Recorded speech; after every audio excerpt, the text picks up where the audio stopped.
kill me, but you will never destroy me. It takes strength to resist the dark side. Throughout heaven and earth, I alone am the honored one. Are you kidding? Why the hell should I wait for you? I know what it's like to try and rebuild a life. I had a bad day too, once. If you're having nightmares, then welcome to the club. My name's Subaru Natsuki, and I am the Knight of Amelia. Right now, all I can give you is just death. It wasn't for you in particular. You fought 100 men because it's not in your nature to run away. If you are feeling disheartened, that you are somehow not enough, set your heart ablaze. Good evening and welcome back to Angry Man Yells at a Screen for Hours on End. Well, tonight's going to be interesting because there's some actually like decent like big stuff to go over and get into, particularly one Dandadan review that was recommended that I watch and tear apart. The War of the Rohirrim trailer, which right before the show, someone decided to try and pick a fight with me on my take on it. And talking about why adult animation kind of fucking sucks. But there's some other topics on there that we'll get into. I'm already drinking, so it's kind of that night. It's one of those nights. And before we get into any of that, we should probably go through what we're watching, what's good, and what's been interesting. So I'm finally all caught up on Oshinoko anime. And holy shit, does it do a lot of really good character work. Like, it doesn't really touch on how traumatized Aqua is over everything that happened to him or happened in front of him and how he feels guilty about it. But this, like from episode 4 on, it's done a really good job of pushing like the character development and like getting into the negatives and the weaker aspects of characters and where they fall short and all that. A lot of good character development. So I'm moving Oshinoko up to number 1 for this one because I kind of just binged it all and I'm really, really loving how it's going. Make Ine, I'm going to keep it there. Alia-san, I haven't caught up with Alia-san. And Shoshimin, I think I'm actually going to move up in the ranking because I really do love that sort of like mystery style of fiction that this creator does. He did Hyoka. I really like that. I really like how they're turning like everyday mysteries into these like really big complicated events that are proper brain teasers. The rest of these I didn't really catch up with this week. Moving down to the very good section, I think I'm going to move Pseudo Harem all the way to the bottom. As much as Pseudo Harem is like an enjoyable, sweet, sort of fluffy series, it's just that. It's all surface level, really. And that sort of prompted me to write up the script for my next video. So that'll be a thing coming soon.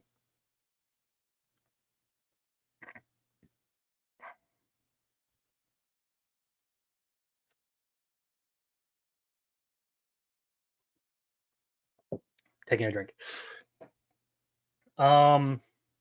Magical Girl and the Evil Lieutenant used to be arch enemies. Still very good. VTuber Legend. I think I'm going to actually bump that one down because some of the novelty has worn off and it's not quite as funny, but still very, very, very enjoyable.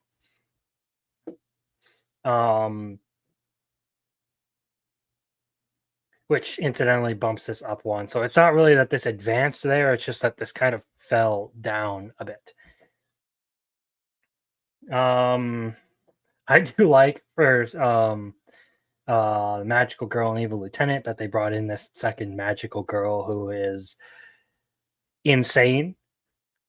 And when I say insane, I literally mean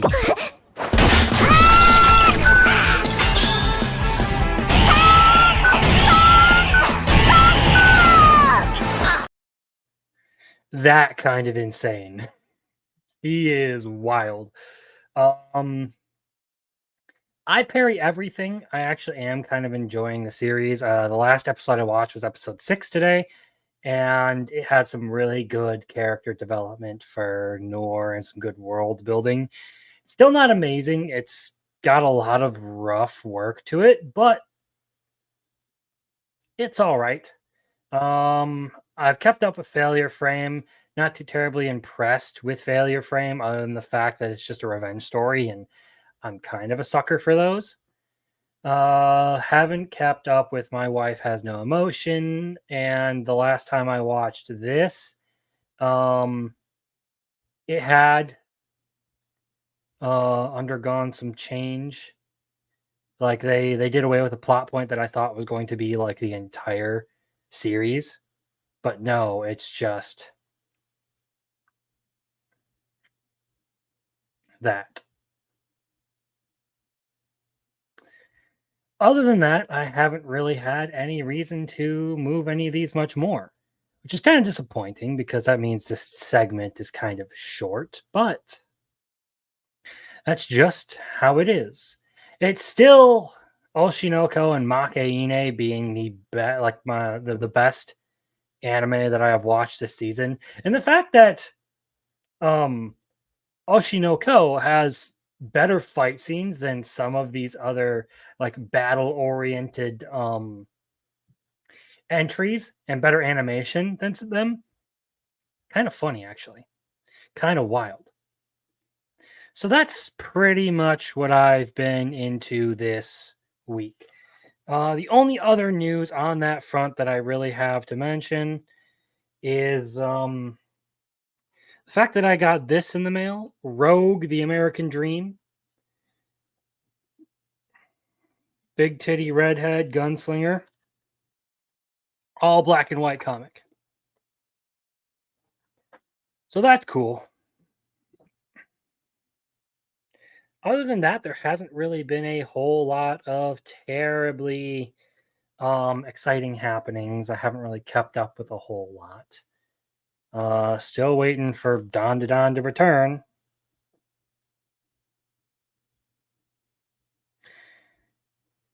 And kind of waiting on Chainsaw Man to be a thing. Again. Well, actually, this week had a pretty good chapter of Chainsaw Man. There is that. I will give it that.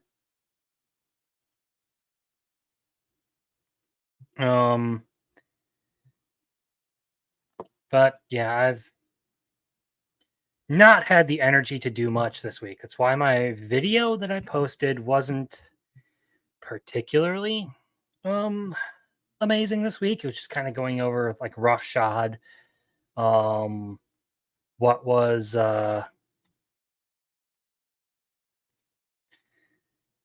feeling all right. That's how I'm doing. But after this week, I didn't have the energy to really put myself into a video. Plus, I was scripting 2 at the same time. One that requires a lot of detailed research on CSAM. And if you want to Google that acronym, go ahead and figure out what that is, because it's relevant to a topic that I've pretty much written a thesis on for a script. And then the other one is my hot take on romance anime about how character development matters more than what is it? Than progress. That's the term I'm looking for. I don't know why my brain decided to blank on that. But I guess that means I can pretty much start moving into some of the big topics for tonight. So I will wait a little bit to get into the Dandadan thing and let this run. Instead, what I will bring up is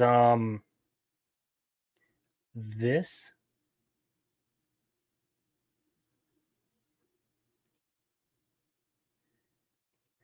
Yeah, Yeah, I prefer to script mine because it allows me to analyze my own thoughts before I start putting them out on the internet.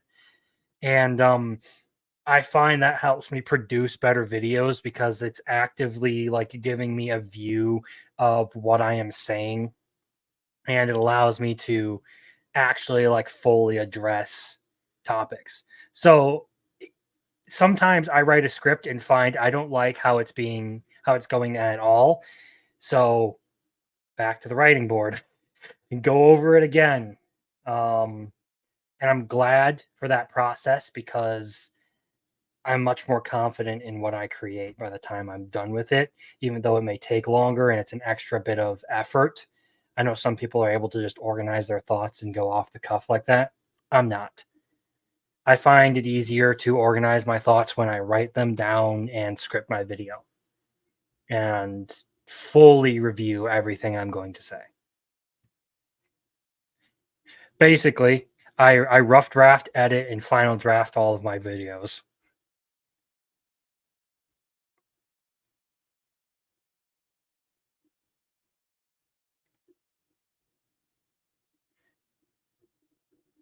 Working 6 days a week, huh? Yeesh. Yeah, how about that? How, you know what? Before I get into this, how about that Batman symbol? That freaking insane Batman symbol. Like, who comes up with? I need to find it, but the bat chonk, because this does not in any way look like a Batman symbol whatsoever. Like, who designed these logos? And here we see some of the other ones. Like Superman just looks fat or flat and boring. Wonder Woman, I can kind of see it, although I don't think it's the most amazing logo design. But Batman is a travesty. Like straight up horrendously designed. Which I can't for the life of me understand how that got past. It's like people don't understand. Have you never seen a bat before, sir? And while we're at it, like you can't see the wing, the cape and shit in here, but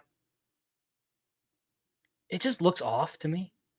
Like this Batman design does not look good whatsoever.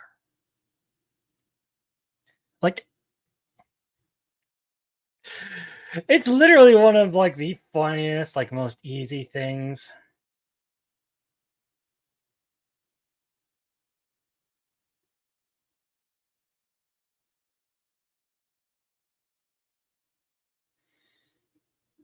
Okay. Cool, cool, cool. We're going to go back to share this tab instead, and we're going to bring up the thing that I was going to bring up. War of the Rohirrim. The new animated Lord of the Rings movie.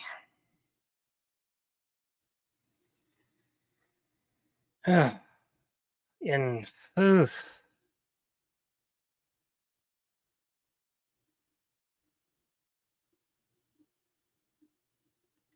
Oh no, what's going on here?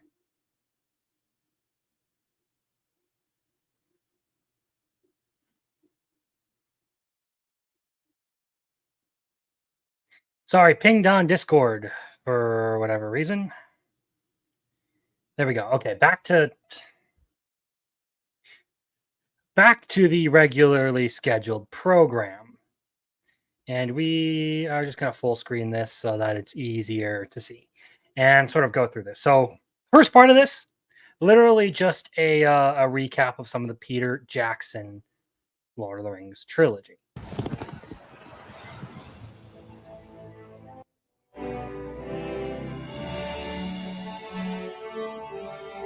Absolutely astounding movies.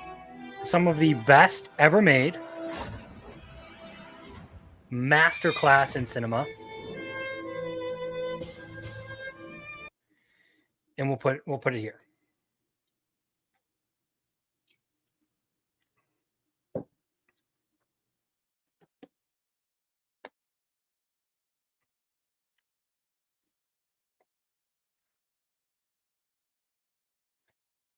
So right out the gate, the one thing I do want to say is the art style and animation do look pretty good.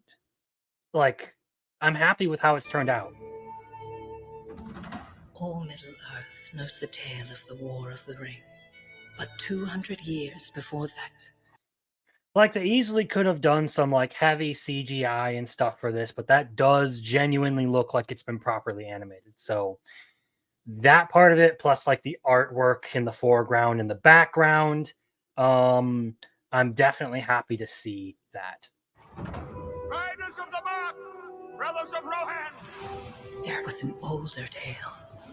arise! So movement looks smooth, looks very crisp. I like that. Again, art style and voice acting is another huge thing. It looks like they actually have proper actors and not just like the normal like dub actors you would get for mainstream shonens and stuff like that. And frankly, let's be honest. I do watch English dubs, so I know, but a lot of the English dub cast seems like they don't even try or don't know what they're doing. I feel like a lot of times their emotion, intonation, inflection, all of that, it's just not right for what we're looking at. We come with an offer to strengthen Rohan. Hera, daughter of Helm, I, Wolf, seek your hand in marriage. Our fathers speak as if I were not even in the room. So that line right there is kind of the start of the problems. In and of itself, not inherently an issue, okay? But the problem is all of the background and entertainment that has built up to this point. A lot of the times that's accompanied by very girl bossy Mary Sue type characters. Plus, there's the idea that this is supposed to be the story of Helm Hammerhand, and they're making it about Hera, who didn't have a name in the original appendices entry, and who was so unimportant that she was literally just a plot device to set up this whole war. Okay? Keep that in mind as we continue along this trailer. I do not want to marry you. You do not. Now, I've heard from people who have who have read these things. All I've done is like a preliminary skim over some of the information that's out there. That Hera and Wolf were in love, and that Helm was the one who denied their marriage or something like that because he didn't like it. But I'm not sure about that, so I don't know if that part is different. If it is, that's another step in the wrong direction. Seek an alliance. You seek a throne.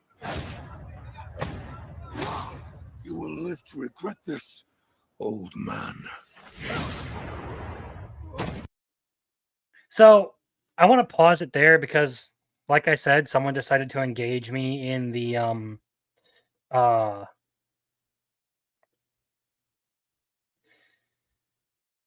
argument over this, and they basically said that Helm or all of this could have been avoided if Helm had not resorted to trading blows. In this movie, it looks like Helm isn't the first one to throw a punch.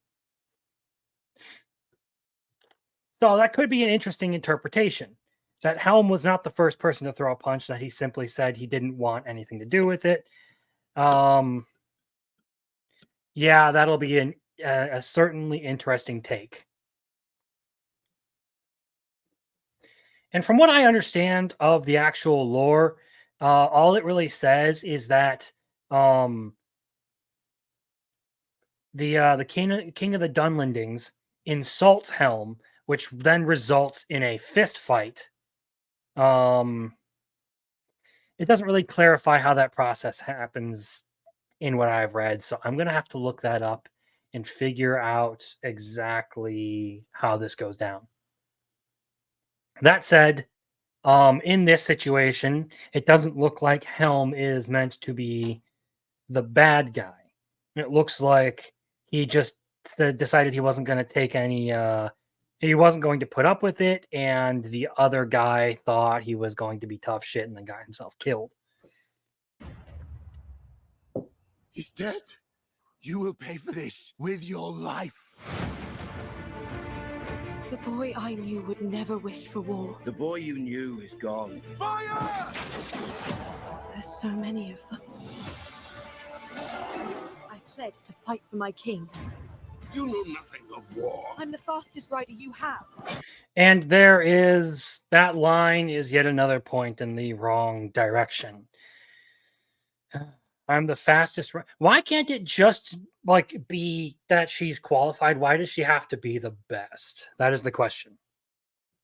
Because with these types, it's always I'm the best at everything, and everyone wants to deny me because I'm a woman. That's my issue with the girl bossy tendencies of this.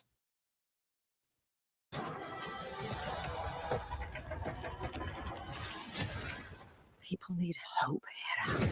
Something to believe in. And of course, the Eagles. Pride, my joy. You could rule the world. And oh boy, I didn't catch this when I went over it the other day. But oh. You could rule the world. Climbing a mountain, fighting a bunch of other men. You think I am afraid of you?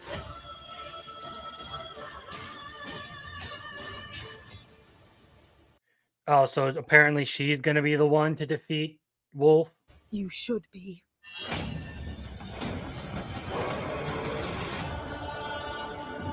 Oh, God. Gets worse on the second time through. What does mortal want with rings?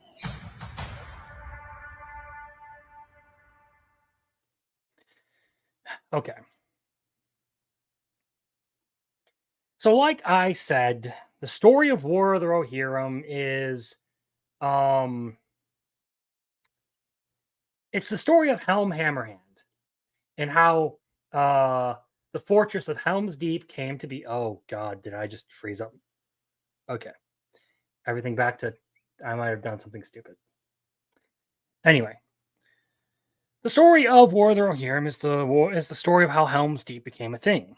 About how the king of Rohan, Helm Hammerhand, was caught in a war with the Dunlendings and was forced out of his city, out of his capital, and basically spent the whole time holed up in Helm's Deep. And he would go out and he would basically, on his own, and slaughter enemy camps at night. And they became so afraid of him that rather than trying to rally together and try and stop him, they would just run. Eventually, though, he froze to death, and Wolf ends up proclaiming himself king of Rohan and marrying Helm's daughter, only to later be killed by Helm's nephew and the true heir to the throne of Rohan. So that's basically how it goes. That's what this story really should be. But it's clear they really, really, really want to focus on Helm's daughter for whatever reason. And this would probably work for the most part if it was just another anime film, like if it wasn't Lord of the Rings. That's the big issue, is that it's attached to Lord of the Rings and it's putting stuff into Tolkien that is not in line with anything that Tolkien wrote. Regardless of what people want to tell you, Galadriel was not a warrior. Generally, women were not involved in combat in Lord of the Rings, Éowyn being the one major exception to all of this. And I don't think the Eagles were supposed to be there either. This seems like it's just a sort of like hodgepodge of random Tolkienian seeming things taking place in a part of history that hasn't really been explored much yet. But all in all, I don't know. not really too terribly well written, if you ask me. Like I said, again, I'm going to keep going over this, but this should be the story of Helm Hammerhand, not his daughter. It should be the story of what was written in Tolkien about a legendary king who would go out in the night and slaughter entire enemy camps all on his own.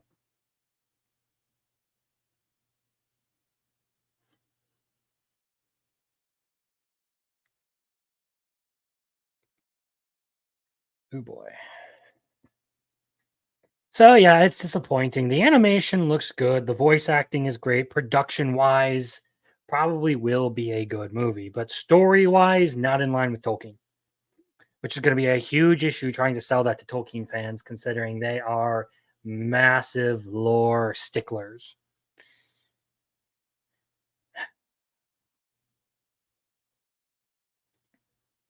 But all in all,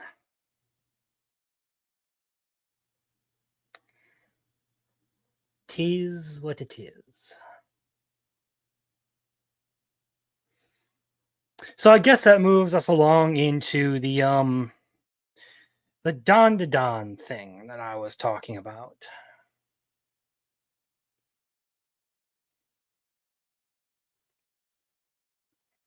So I was shown this, or I was given this review to go over by one muffler tape. And I have not watched it yet. All I have done is looked at the title. So this is my first time through. And Dandadan was never peak the worst Jump Plus manga. Well, I can already tell you right off the bat that's not true because it's fucking Boruto. Just saying.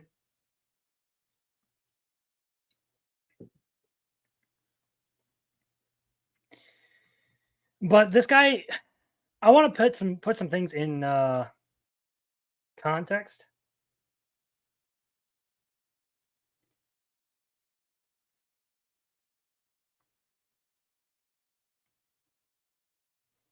This guy just spends his entire time hating on shit like Bleach fans are delusional. My Hero Academia Your Next will be a flop.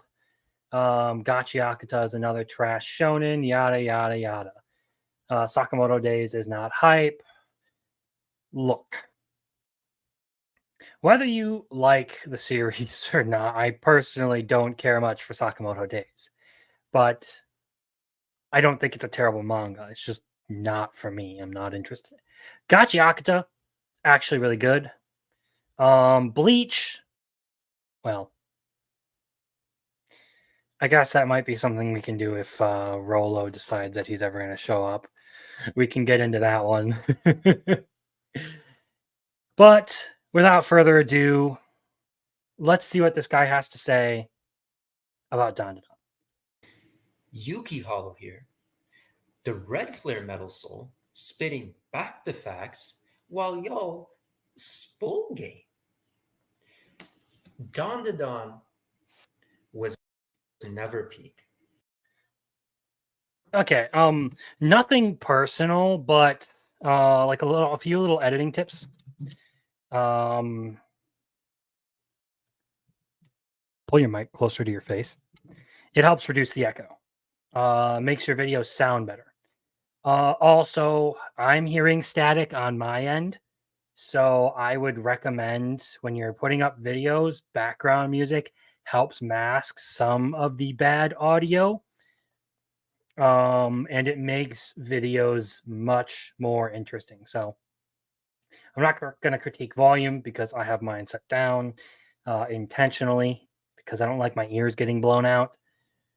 But right out the gate, just some like nitpicky little things, some like random like tips and tricks for if you're going to make a video to reduce echo. You actually can get rid of a lot of it by just keeping your mic closer to your face. You don't need a bunch of fancy equipment. But but doing this much will absolutely help with audio quality. And Streamlabs is a bitch. I could pull up my own YouTube videos, or you could pull up any of my YouTube videos, and the recent ones, and see the audio difference between when you have your mic super far away and it allows echo to be captured in the mic, and when you bring it in close. And yeah, stupid little thing. Just thought I'd offer the tip for anyone listening who might be, confused on that part. And I mean that when I say it, because I have done a second read of this, a reread. And my goodness, there is a lot to talk about when it comes to this series. Oh boy, Tatsu, man. Oh, this mangaka. I don't know how in the world he came up with a, insane story like this, but there is a lot to talk about. This has to be hands down one of the absolute worst Jump Plus titles I have ever come across. And like I said, I mean that. Because at least with other Jump Plus series, even if I don't mess with them, I could be like, okay, I can see where they're going. Like, I can understand what they're trying to do. But Dandadan? Oh, this series has no clue, absolutely no clue what the hell it's doing. In what regard is the question? In what regard does the series have absolutely no clue what it's doing? In that it doesn't have a very clear end goal? Okay, so what? A little bit of mystery box storytelling never hurts. Too much, yeah. But Dandadan not having a clear goal set out for it is not having any idea what to do. If you're talking about the fact that it tends to incorporate a lot of different themes, so like aliens, kaiju, ghosts, cryptids, all that kind of stuff, well, it's labeled as a paranormal manga. So it's going to deal with all of the paranormal stuff. That includes cryptids, aliens, ghosts, more. So it doesn't know what it wants to do. I'd argue it does. It just is there to have a good time and tell a story about some characters who happen to find themselves caught up in a struggle between paranormal forces. You can tell this mangaka is just drawing and drawing and drawing as time goes on. And they look at the story and like, oh shit, we have a story? Damn near forgot about that. But anyways, I'd like to see some evidence of that. Maybe he'll get into this in the next, 17 minutes or 18 minutes. Let's get into this because we are going to be covering 3 of the major story arcs that has been around in this manga so far. Now, this series is about, I'll say, 16 to 17 volumes altogether. It's 163 chapters. And there's, of course, a lot of small mini arcs in between the bigger arcs. But I'm going to be talking about the main 3, which is the Cursed House arc, Space Globalist arc, and the Dawn Monra arc. So, without further ado, let's start with the first arc. Now, before I get any deeper into this, it's going to have spoilers. That's kind of a given since I'm talking about all the different story arcs and what have you. So that's just my warning. Yeah, so after the whole introduction with Okarun and Momo, right, we have this Cursed House arc, where they have to investigate, this house and what have you. And this is right around the time Gigi is introduced into the story. And Gigi is such an annoying character. Oh my goodness. People say, oh man, Gigi, he's so likable, man. He's so great. I'm like, what is likable about him? He's just annoying. Throughout this whole story arc, it's just a bunch of nonsense going on. Okay, so first of all, what's to like about Gigi? Well, how about we go with this? Gigi is a very upbeat character who, in spite of going through all these terrible circumstances, still carries a very positive attitude towards things. He is pretty much the epitome of the guy in your group who does all the funny stuff, but when he gets home, he's just depressed and feels like a failure. Basically, mask my pain behind as much humor as possible. He's also a very good friend, in spite of the fact that, like, what is it?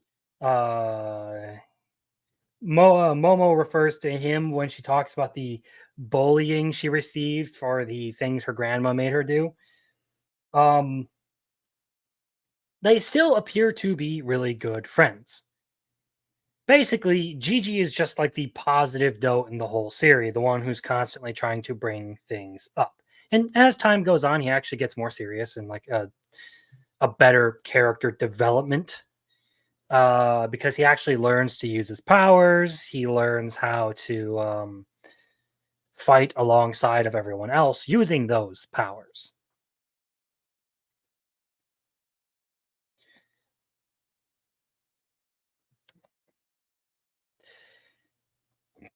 And he's also an incredibly kind person, generally a very good friend. So if you find him annoying just because he has all the random stuff that he does, I think that's on you. I think that's a preference thing.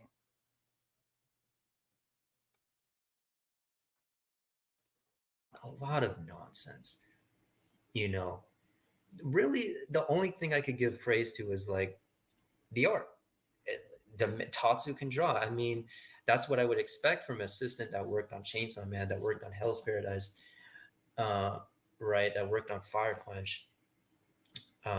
So I would expect it to be of that quality, right? But when it comes to this man's writing, he just, oh man, he just never gets it right. Um, and then they try to force in this backstory for Gigi, and it's like, oh man, the evil eye spirit, man, the evil eye spirit, we have to feel so sorry for him. And Gigi, he's our friend. We have to save him because he's our friend. I'm like, what?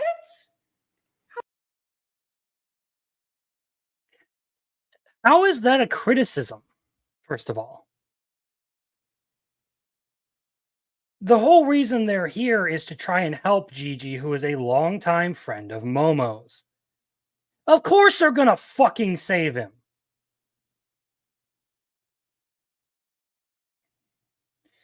And the evil eye thing, take it however you want, really. I thought it was a good touch to sort of talk about an evil spirit, because generally when we get into like the spirits and such in this series, they have some form of backstory to them and why they are obsessed with the things that they are. Kind of explains why they exist. We haven't gotten any for Turbo Granny as far as I can tell, and there are a few other minor ones that don't get the kind of backstory, but for a major player, especially one who becomes part of the main cast, I feel like an explanation of what's going on with them is deserved. I'm just saying. How corny can you get? Just see, Dandadan has an issue with these kind of setups where they introduce some of the most bland or annoying characters and do nothing with them. They just have them doing the stupidest shit. So Dandadan basically has fun with itself. Doesn't play out too terribly seriously. It just decides that it's going to be a fun fun, quirky battle manga, and you're taking issue with that. Got it. And then at the very end of the arc, or close to the end of the arc, they throw in some sad backstory. Something you'll see out of goddamn Demon Slayer or One Piece or what have you. Okay, and again, that backstory exists to show why Gigi won't let anyone destroy the evil eye. And that's kind of what ends up fueling his power. Sending him down the road that ends up allowing him to fight in the space globalist arc. And it establishes his character as someone who is just unwaveringly kind and sometimes naive. And all of a sudden, oh man, they're part of the crew. They're part of the team. Oh, we love him now. I'm like, these characters didn't even give a fuck about Gigi before then. Yes, they did. Okarun was jealous as hell when he saw him. He was like, "Oh, wait a second, who's this guy?" And Momo knew who he was, and all that stuff. And you know, I got no competition. It's like I got to do something about this. And then all of a sudden, he's your best friend. You feel sorry for him. So basically, you went through a life and death situation. Fought together, nearly died together, and you come out on the other side realizing maybe being jealous was just a bit petty. And that's a problem. Why? What type of blandness is that? And that's all throughout the story, especially with the later arcs, right? You know, you had that acrobatic silky arc with the same thing. You introduced that that other gal that Momo hated. I mean, absolutely hated. But oh, wait a minute, you throw in that backstory, and all of a sudden, oh, we have to save her. We have to save her. You know what this really comes off to as me? Someone who is absolutely vindictive and unforgiving. I'm just gonna say it. Like, I feel like this guy has zero empathy for anyone. Like, the moment you get on his bad side, this dude probably fucking will do everything he can to try and, like, take you down. That's the kind of person I feel like is making this review. Because he can't sympathize with anyone or can't, like, try and put himself in other people's shoes or acknowledge that, you know, maybe people start off on bad terms and end up becoming friends.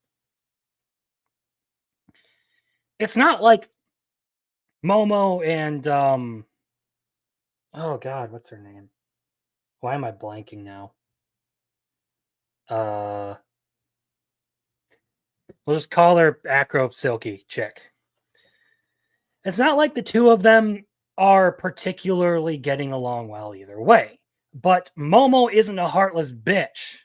Just because someone wrongs her or does something doesn't mean she wants to, like, absolutely abandon them to their fate. How is that a bad thing to have in the story? How is it bad to be positive? How is it bad to acknowledge that, okay, maybe this person has wronged me, but I don't think they deserve this? It just comes off as incredibly vindictive. We have to. How in the world are you going to be bitter enemies with somebody, and then all of a sudden you care about them?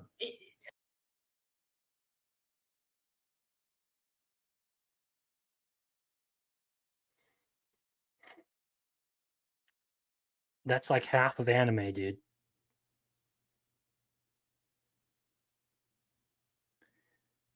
Like I said, this comes from the point of view that you can never get over your differences. That's what it seems like.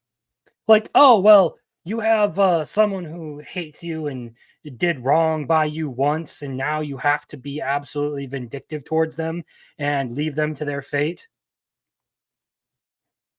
Hey, Rolando. How you doing? Like, nothing I've seen out of this has been anything other than, well, they were bad at one point, therefore you shouldn't try to make things better between you and them. The fuck? That doesn't happen like that. That does not happen. And speaking of it's fiction, bro. Realistic things, just a quick note, the whole romance thing, a lot of people love to say, oh, but the romance, man, like, come on, man, like, come on, man, like, come on, Yuki, the romance is so good. No, it isn't. Romance in here makes no goddamn sense. You guys do realize the nerdy popular duo doesn't work. The nerdy guy getting with the popular girl, that doesn't happen.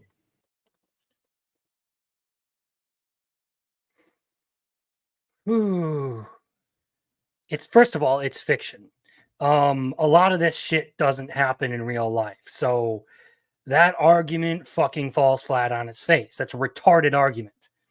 Second of all, it's not good. First of all, you have two people who have a very who have very similar interests.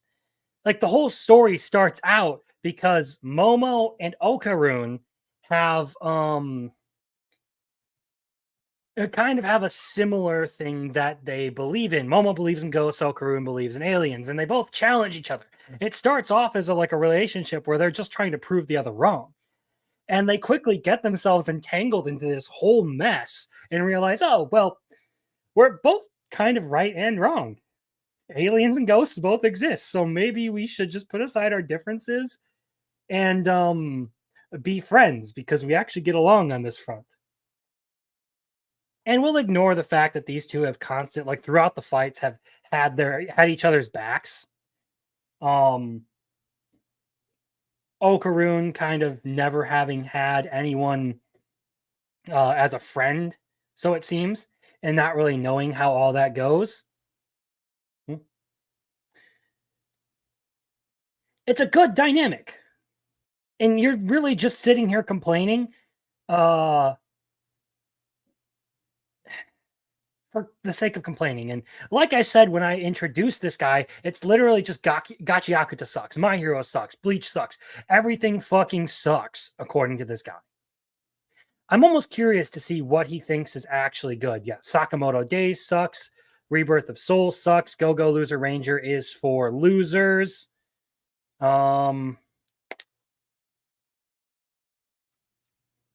Supporting Yu-Gi-Oh! Is for moron. I feel like this guy is just like thinks he's the edgy contrarian. That's almost what it feels like. The one who hates on popular stuff because he feels like at some point being popular is bad for some reason. That does not happen. That is just fantasy. I'm going to play the clip. Give me a second. I'm going to play the fucking clip because this is how I feel right now.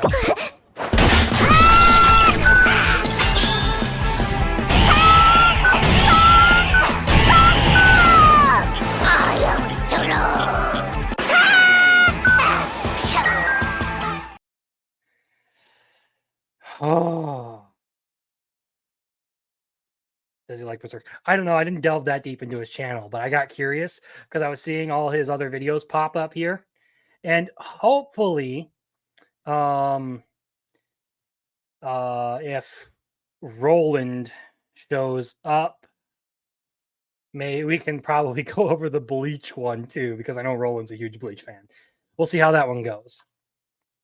But for now, we're going to continue along with the Dandadan. So like I've said, this comes off as someone who's really vindictive, who can't get over the fact that if someone wrongs you, you can still make up with them and you can still be friends with them. And a lot of this is really just opinion. It's not actual like critiques backed up with evidence for any reason or for any reason at all. It's literally just, well, I didn't like it, so therefore it sucks. That's self-insert pretty much. And it's funny that Tatsu said that, oh yeah, it's not self-insert, man. I'm like, you sure about that? Because that's not self-insert. It's not what a self-insert is. That's a very common romantic trope that happens in so many different series that are actually good and well written, by the way. I mean, Kaguya-sama for one, where basically the guy gets the girl who's out of his league. How is that a bad fantasy to say, hey, if you put in some effort and actually like try, maybe you can get someone, or maybe you can get a relationship with someone. It's kind of heavy in there, but hey, that's what you said. All right, I'll take your word on that. But anyways, let's move on from this awful arc. And next up, we have the Space Globalist arc. Oh man, there's just so much to talk about. It's oh wow. Oh dear. So after the Cursed House arc, we have that mini Evil Eye arc where they're trying to deal with Evil Eye and contain its power and what have you. And then they have a reference to X Japan in there. as an exorcist band and just thrown in there. I'm like, wow, that's so disrespectful. What? Okay, so they have a reference to a band.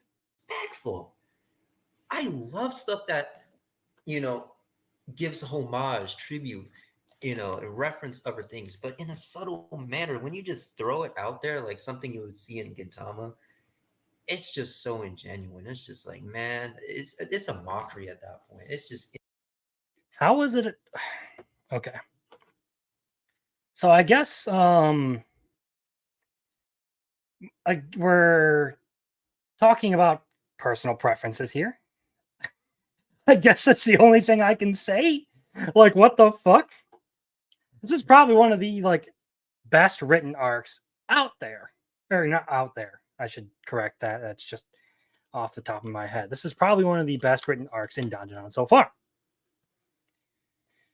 But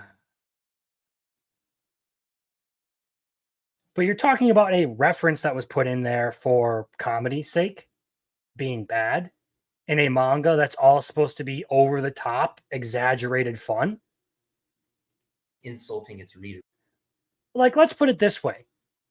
I feel like some of this, particularly these two guys in the background here, the flying one and the small guy who looks like the alien, those look like alien references. Right. Like the series Alien. Obviously, they are aliens, but they look like xenomorphs. Right in their face. And with Space Globalists, the way it opens up with that mini kaiju arc, goodness me. We had that rampage of that Godzilla mech or what have you.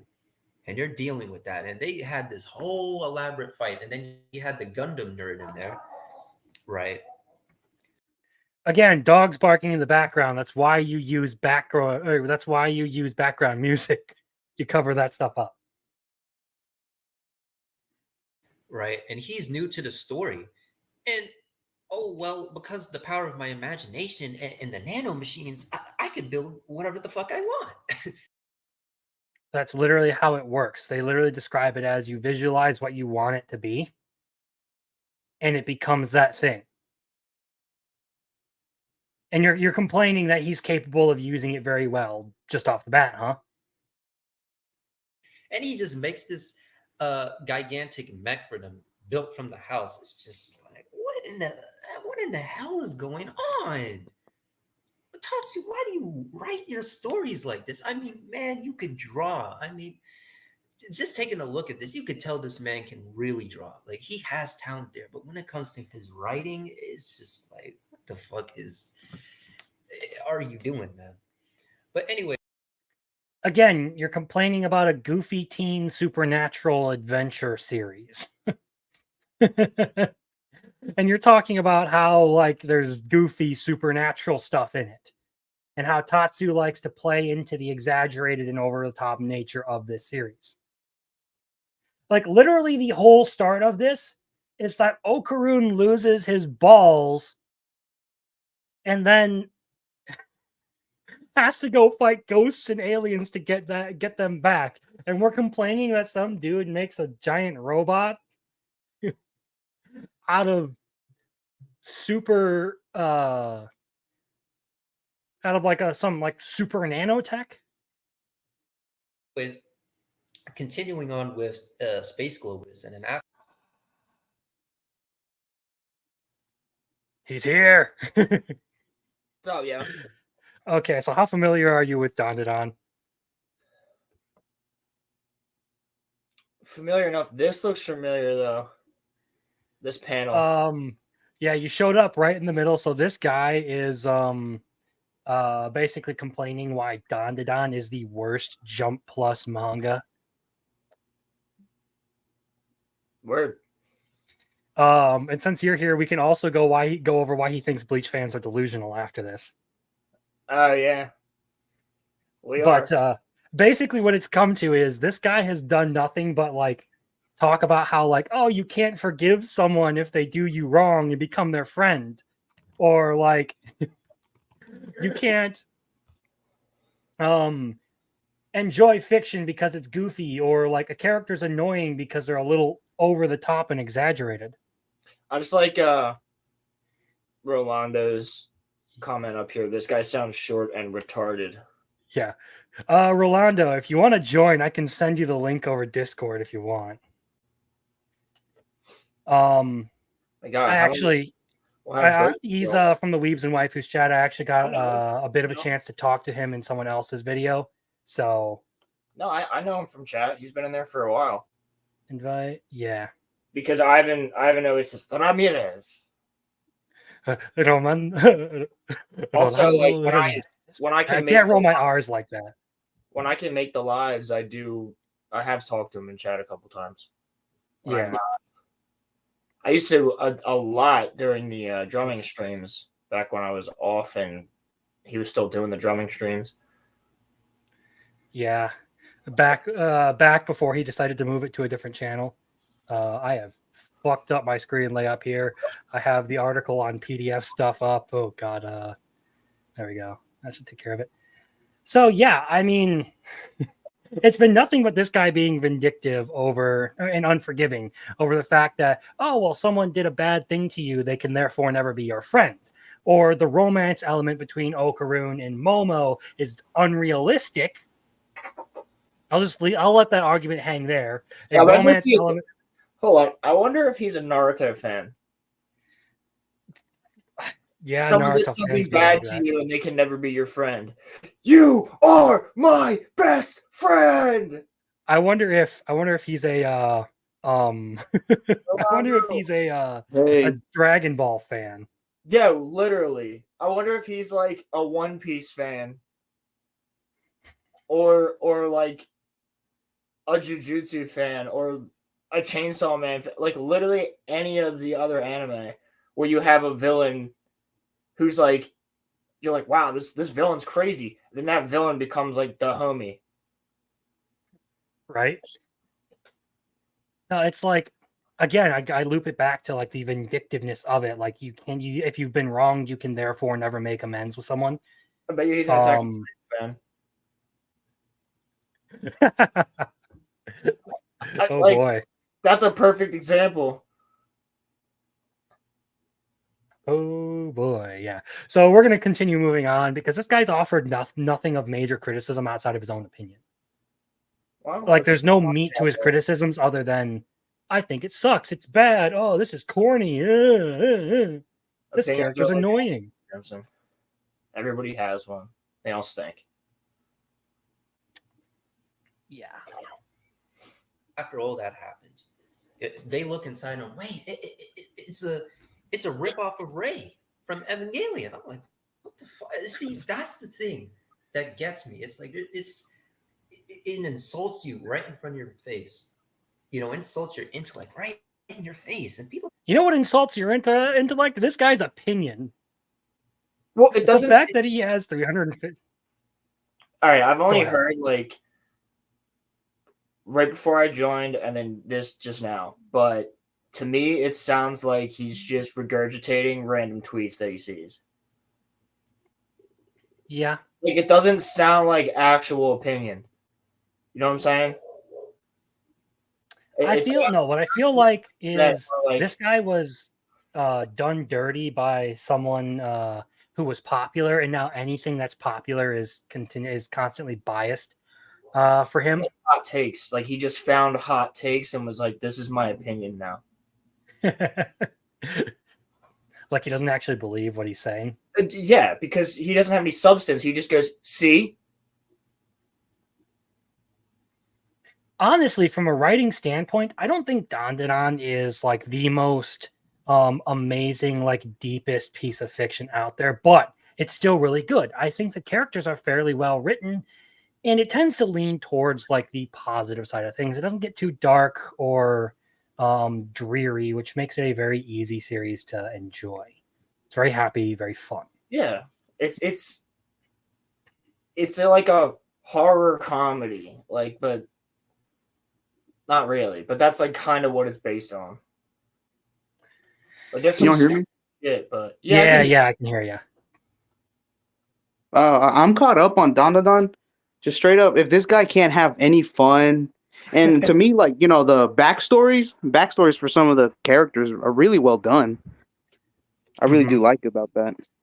I think Vamola has definitely had like the best one so far. Yeah. Right next to Brella Boy. I forget his actual name, but who's that? He had a really good one. Like, I think that was probably the darkest Dandadan got, and it was still like very, very wholesome throughout the whole thing for the most part. Which one was that one? That was when they were trapped in the Momo got trapped in the board game, and the guy who had like the umbrella powers was helping her. Oh yeah, that was a really good and you know how like some of them don't even have dialogue, but just the images themselves like portray a pretty good story that you can understand. Well, you also have to realize too that this is made from the editor of Chainsaw Man, who was kind of like a protege of Tatsuki Fujimoto. So like there's supposed to be a lot of references and comedy and like over the top references where it's like, wow, that's really on the nose. Like that's the point. Like when he's like, people compare it to Evangelion, it's like, well, yeah, like that's the fucking point. Yeah, the references and the stuff they do. They literally in the first chapter have a whole page in like a magazine dedicated to Obama being an alien. It was great. That was funny. Whenever I saw that, I freaked out. I was laughing. Bro, it plays into all of these like real world conspiracy theories. That's basically what it is. Yeah. Yeah. So it takes the nuttiness of it all and really like makes it real. It dials it up a little bit and like hams up a lot of the events that actually happen just for the sake of making it like a funny sort of serious. I guess. Like this panel by itself just has references to Alien and probably like more westernized like mecha type of looking stuff. It's really freaking cool. Just like the references you can put into it. I think it's dope. Yeah, it's not in your face. Yeah, and this, like I said, the guy in the background here, if you can see my cursor moving, and the little floaty guy, they look like xenomorphs. The big tall one here next to the praying mantis definitely looks like the traditional kind of like little gray man you would expect. Yeah, in a suit. The one at the bottom right looks like an angel and a xenomorph combined. Yeah, and then an angel from Evangelion. And then like that one, the praying mantis looking one, like that's straight up just old sci-fi. Like they used to always make aliens either the gray or like some insect looking thing, and it always looked like a praying mantis. So like that's the point there is it's supposed to look like old school alien because bugs are creepy. So like if you like not to me personally, but it's like everybody like if you had giant bugs, you'd automatically think of them as like a creepy race of aliens. Like that's why they have the Geonosians in Star Wars. That's why they have bug-like aliens in a ton of things. Even the xenomorph to some extent is based on insects. Yeah. So, all right, so we will roll on with this. I don't even want to call it a review. This opinion piece. Well, just taking it like, yeah, man, it's great. Man, this is so disrespectful to the series that are of actual quality, to stuff that people can actually give a fuck about. It just disrespects it. I mean, disrespects Gundam, Dragon Ball. They'd be using attack names. I'm pretty sure Dragon Ball. So he is a Dragon Ball fan. Yeah, I'm pretty sure Dragon Ball's been disrespecting itself for a long time. I was gonna say that's quite a take there, buddy. Okay, if we had to critique every series that made a Kamehameha joke, for using a Kamehameha joke, dude, I have one. It's one of my favorite isekai novels ever. So I'm a spider. So what? There's literally like a joke about have to censor the word Kamehameha so that they don't get sued. Yeah, funny as fuck. And what is it? The most recent Gundam show that came out. Did y'all ever watch it? I have watched Zero Gundam, but my local comic store has recommended that I start with Wing. So Wing. I started with the first 3 movies. and those are pretty, those are pretty good. But I've not seen movies in forever. I don't know, because like some people don't like the new one because it's called Witch from Mercury, and it Yeah, basically especially if you go to It's a Gundam, he has some real he beef with does that not series. like it, and No, I think maybe he copes a little bit too much because I watched it. It's not like just random lesbian stuff. They like progress to like liking each other towards the end. It's not like immediate just attraction. And literally the main girl, she has an interest in a guy, but then he's gone for like somewhere through the freaking, like the girl just more seems like she's bi. Then she just got close to the girl she got forced married to. So Yeah, it's not so like not just lesbian not shit. everyone's a winner in every take. And I look, Yeah. one of the things like going into this, like I've realized this resembles a lot of my older reviews where I tried to be kind of like edgy and humorous with it. Like, I am not a fan of How Not to Summon a Demon Lord. Apparently, it has a decent following, but I mean, I everything thought can have a somewhat good following. I made like a pretty edgy video talking about how it's like really dumb and bad and all of that, and that kind of resembles this take. If I were to remake that video now, I'd still probably make some jokes about it, but a lot of the edge would be gone. And I'd just be more so focusing on memeing rather than being a contrarian. Honestly, just sorry, I thought you were finished. My bad. Go ahead. I was going to say, like, the way that Rolando just went through that. It sounds to me like people have the same problem with that Gundam movie. And I know there's a lot of problems with the show, but with like Korra and Asami and like what's it called? It's like, yeah, Korra's like bi. You know what I mean? Like they're both bi. So they end up together, whatever. Like, I don't care. It never bothered me. I wasn't like, that makes this show terrible. Like, there's a lot of other reasons that show's not good. But that's not what you know what I'm saying? Like, that's not the problem with me. You, Daimyo, and I think it was either Pilgrim or Caleb got me to not watch that show. Yeah, don't. I mean, there's a lot of fun in season 1. Yeah.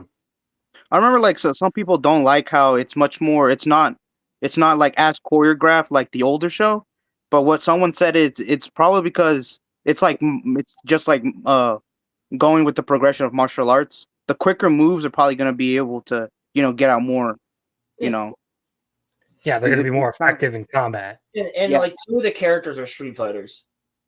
Yeah, like literally. Yeah, so let's see if this guy ends up actually coming up with something substantive to say. Fucking Bleach take. Doesn't sound like it. He was about to Gigi in one of the final fights. He was about to use Kamehameha. He was on the verge of saying it. I was like, wait, I gotta change the name. I can change it to Evil Beam. And then Momo too, using the Moe Moe Tri Beam or Moe Moe Beam or whatever the hell it's called.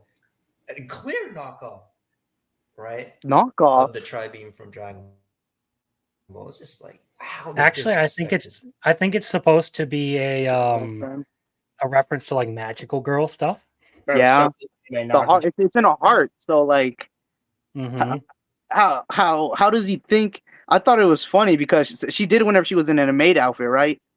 Yeah. She was the first time. So yeah, it's literally kind of a reference to like just how this guy really is. I think he really is just a Gundam and Dragon Ball stan, and he hates any other show that references it in any kind of like joking manner.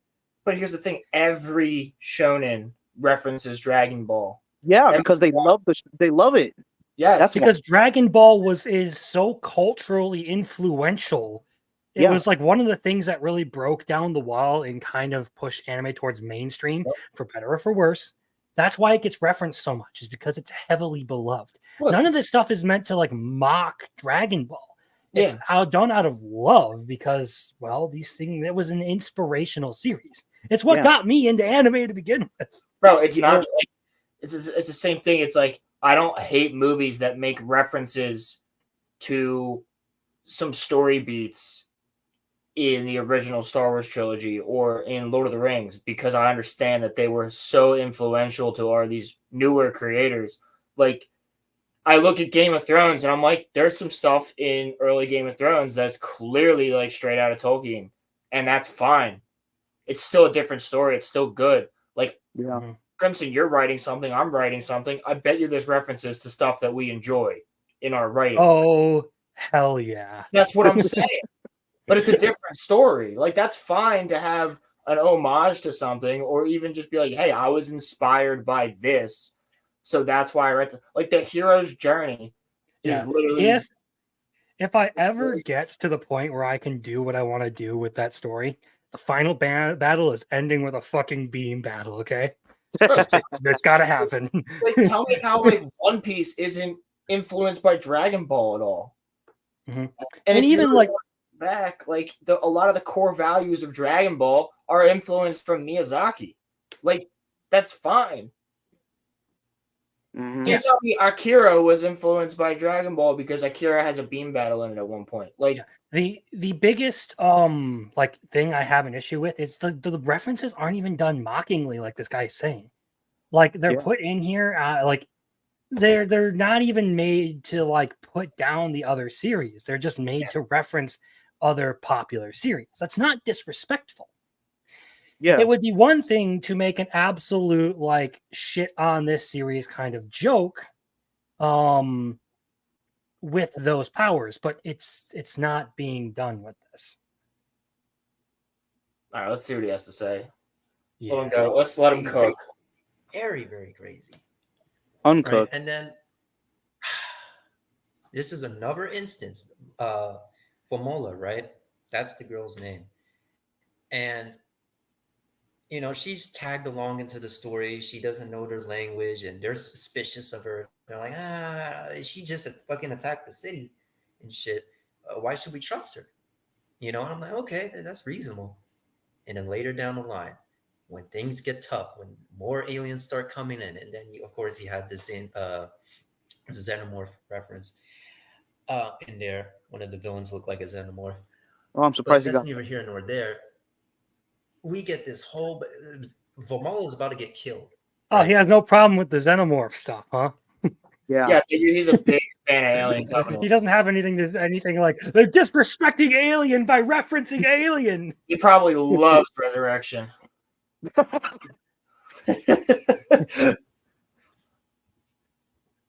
Alien fans He probably hate loves Alien. Resurrection.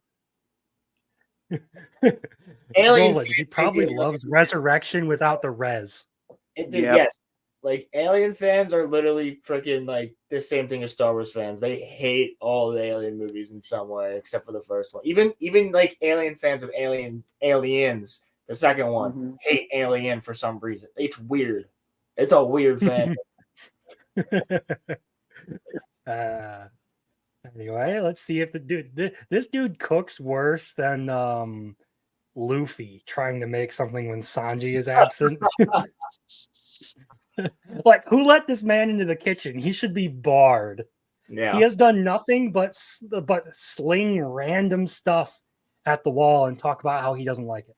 She gets stabbed right through the chest on some goddamn SL timing. If you guys, for you Toku fans out there, if you read Fudo Tante, you know exactly what I'm talking about. When SL gets stabbed right through, you know, and he just comes right back out of nowhere. Same kind of instance. Bro. They hit you with that flashback, and it's like, oh man, this is what really happened. You know, she wasn't trying to do this and that. You know, yeah, the aliens were tracking her down, but she was trying to, you know, save her folks, and it was, come on, like, it was so sad. I'm like, wow, you guys actually thought that was emotional. That was actual character development for what? Excuse me? What does he want it to be? How many characters get stabbed through the chest and come back to life in manga? And have a little a lot. As long as you don't join the Donut Club, I'm pretty sure you have a chance at Resurrection. Yeah. Bleach. My complaint here is that he doesn't count that as character development. Okay, so we get to see why she came to Earth, how she grew up, why these aliens are after her in the first place. That's not character development? No. I mean, well, technically he is correct. It's not character development, it's backstory to why she's there. She's looking for help. Yeah. But she can't communicate. Yeah, well, it also puts into context everything that's happened. So, like, let's put this in context. she shows up, she fights the crew. All of a sudden, she's chill with them. Okay, that's a because she little lost. Yeah, unusual. she And lost. Momo doesn't trust it.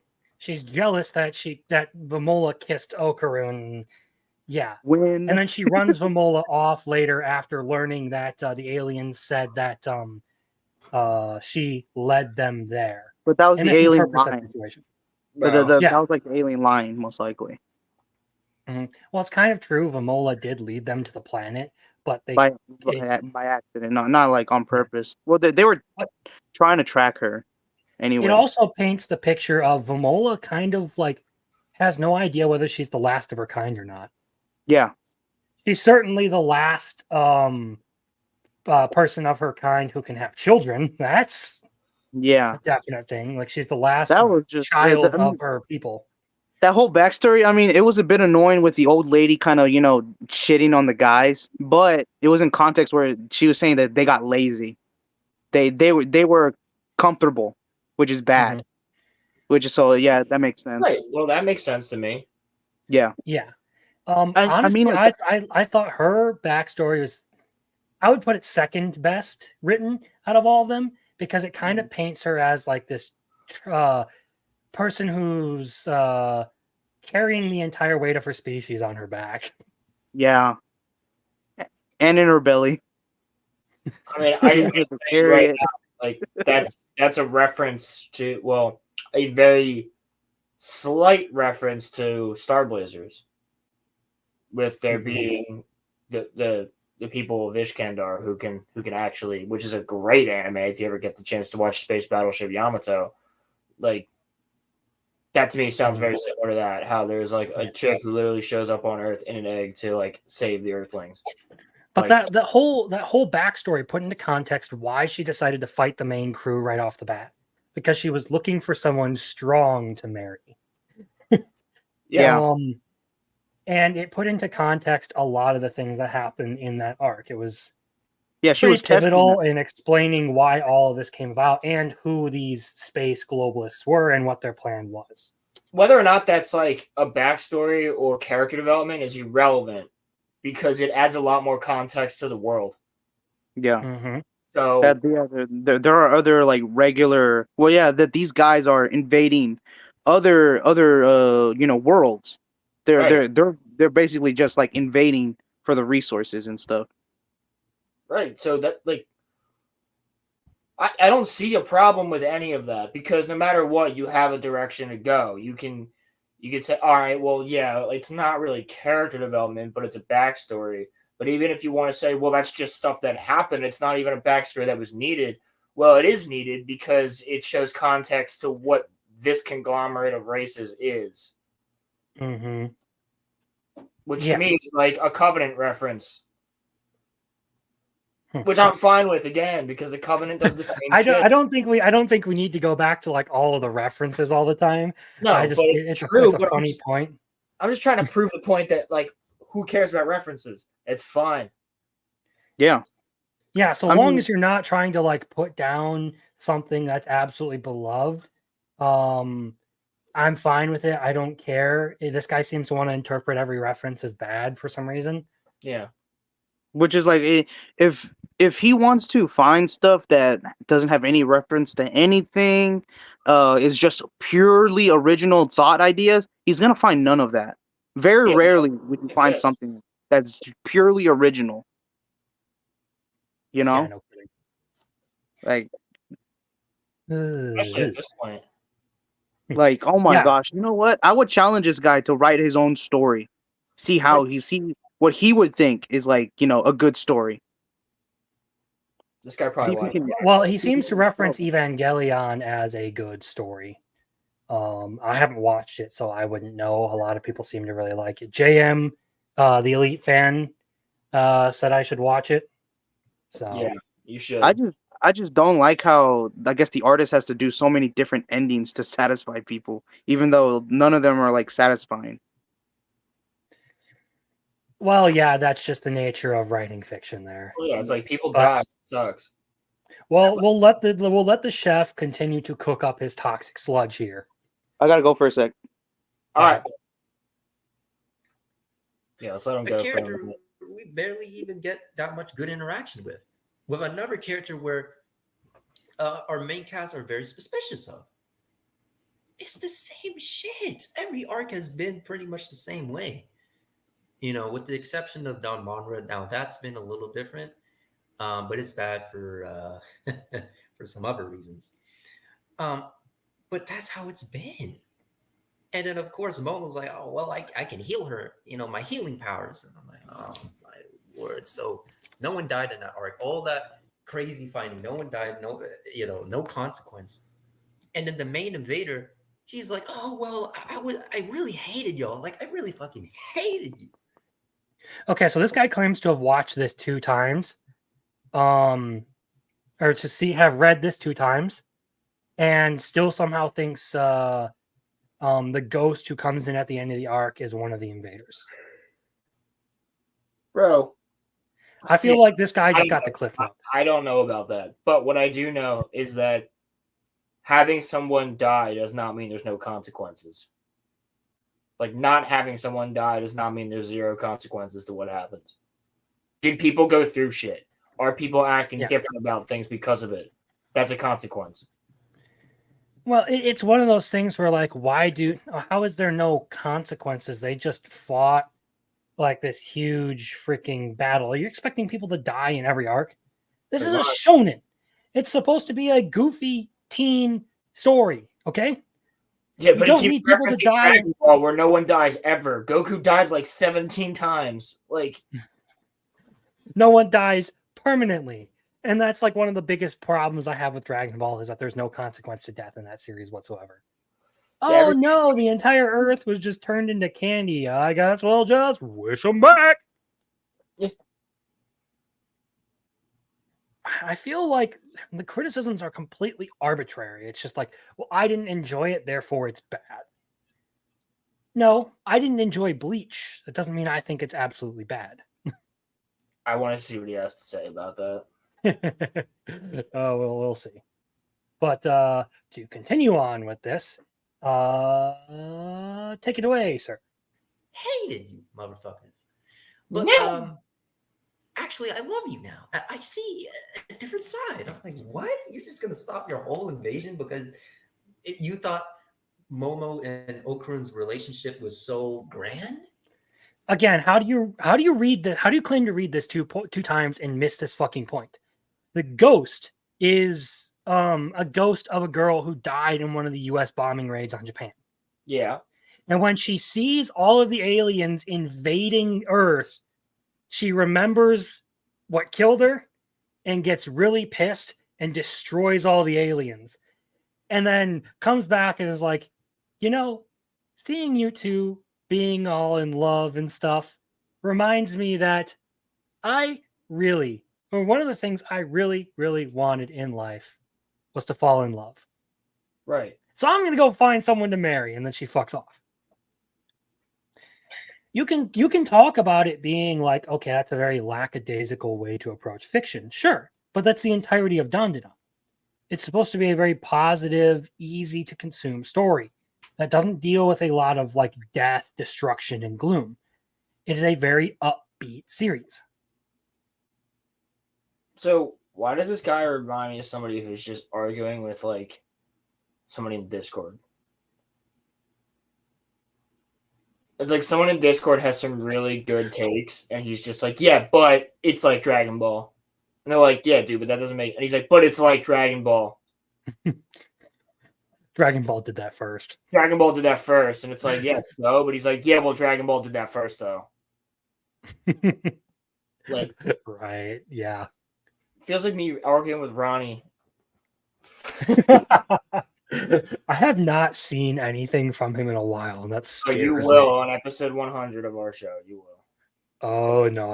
I don't even know what it's going to be, but it's going to be something, apparently. So he has something prepped for you guys. All right. Yeah, he does, apparently. That makes no goddamn sense. That is so anticlimactic. It's like you have all those chapters for that whole big arc for that trash ending? Okay, let's put this into context. The crew literally just beat all of like the big boss aliens who were in charge of the invasion.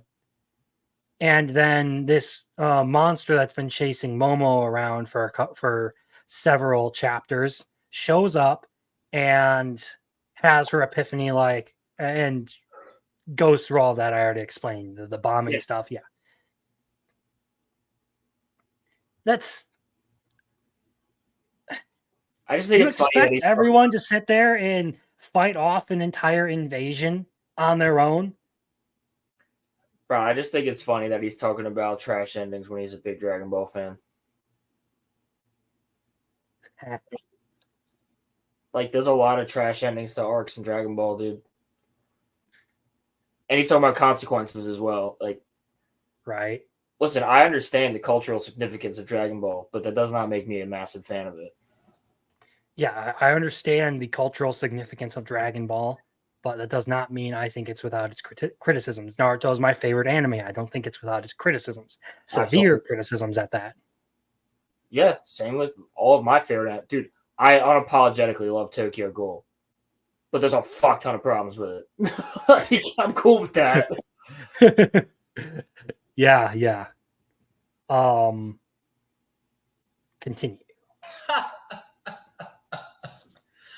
Oh, that's laughable, man. That is laughable.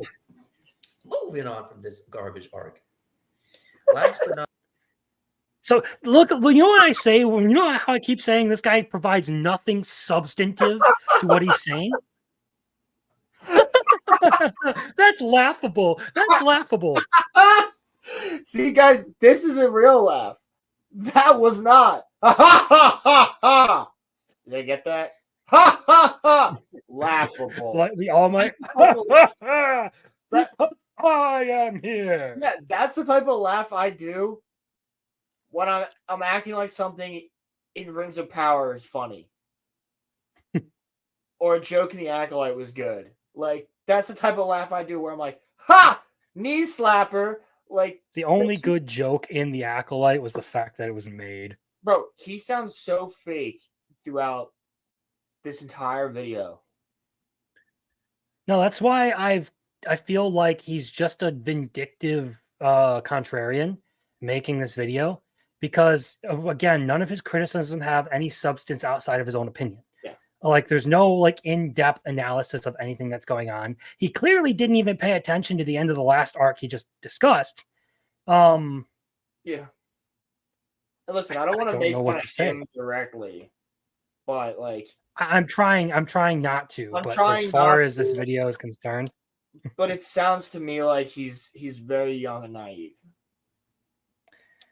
Yeah, it does. And I'm just going by voice on this one,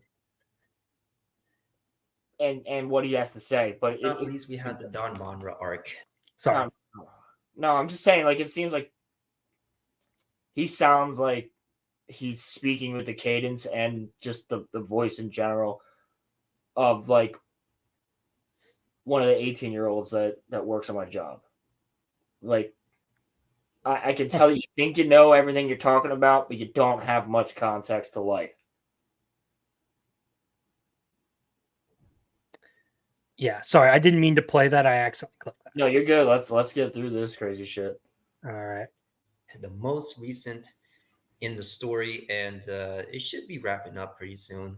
I'll say the next few chapters it should be done. After I caught up with 163, I was like, never again, man. Never again will I ever come back to this series, because it's the same old bullshit. You know, oh, we got a new member, and yeah, we have that dinner scene with each other, and isn't that so great? I'm like, so many other series have done that. There's nothing special about the dinner scene. Okay, there's nothing. Oh, motherfucker. Okay, so there's nothing special about the dinner scene. Okay, well, if it's a pervasive trope, then what's your complaint about it? Honestly, I think in this, it actually has more meaning, because it's the kind of like wholesome ending to every arc to like sort of drive home, like, these are just supposed to be fun, goofy little adventures, okay? They're not. It's not supposed to be some like big grim dark story like Berserk or something like that, where like everything has to have consequences or else the narrative starts to fall apart. Right. Yeah, this is literally just a story where like, hey, what if we did this and we had a bunch of characters like go into a board game that's haunted? Like he's literally just pulling up stuff that would be like urban legend or whatever, like conspiracy theories, and playing off of those. And honestly, I think it's been really fun to read. Yeah, it's enjoyable. It's like he puts a lot of like creepypastas and stuff like into his writing. Or like something of that ilk, you know? Pretty much, yeah. Hey, do y'all think Dandadan could probably be a really big contender for Anime of the Year for the next awards? Yeah, I do. Because it won't, because it airs in fall, and they don't count stuff that airs in fall because Crunchyroll is stupid. True, but all right, not however, maybe next year. The next one. It probably will end up on my year-end top 10 list if everything I'm seeing from it holds. It's probably going to be in my top 10. I mean, yeah, it's got like two really big contenders, or like not really big, but quite like one of them's just big on its own, and that's because Bleach is ending, like actually. So that's gonna get a lot of views. So whether or not that just gets review bombed in a good way is totally possible. And then you have the Rize arc Chainsaw Man movie coming out.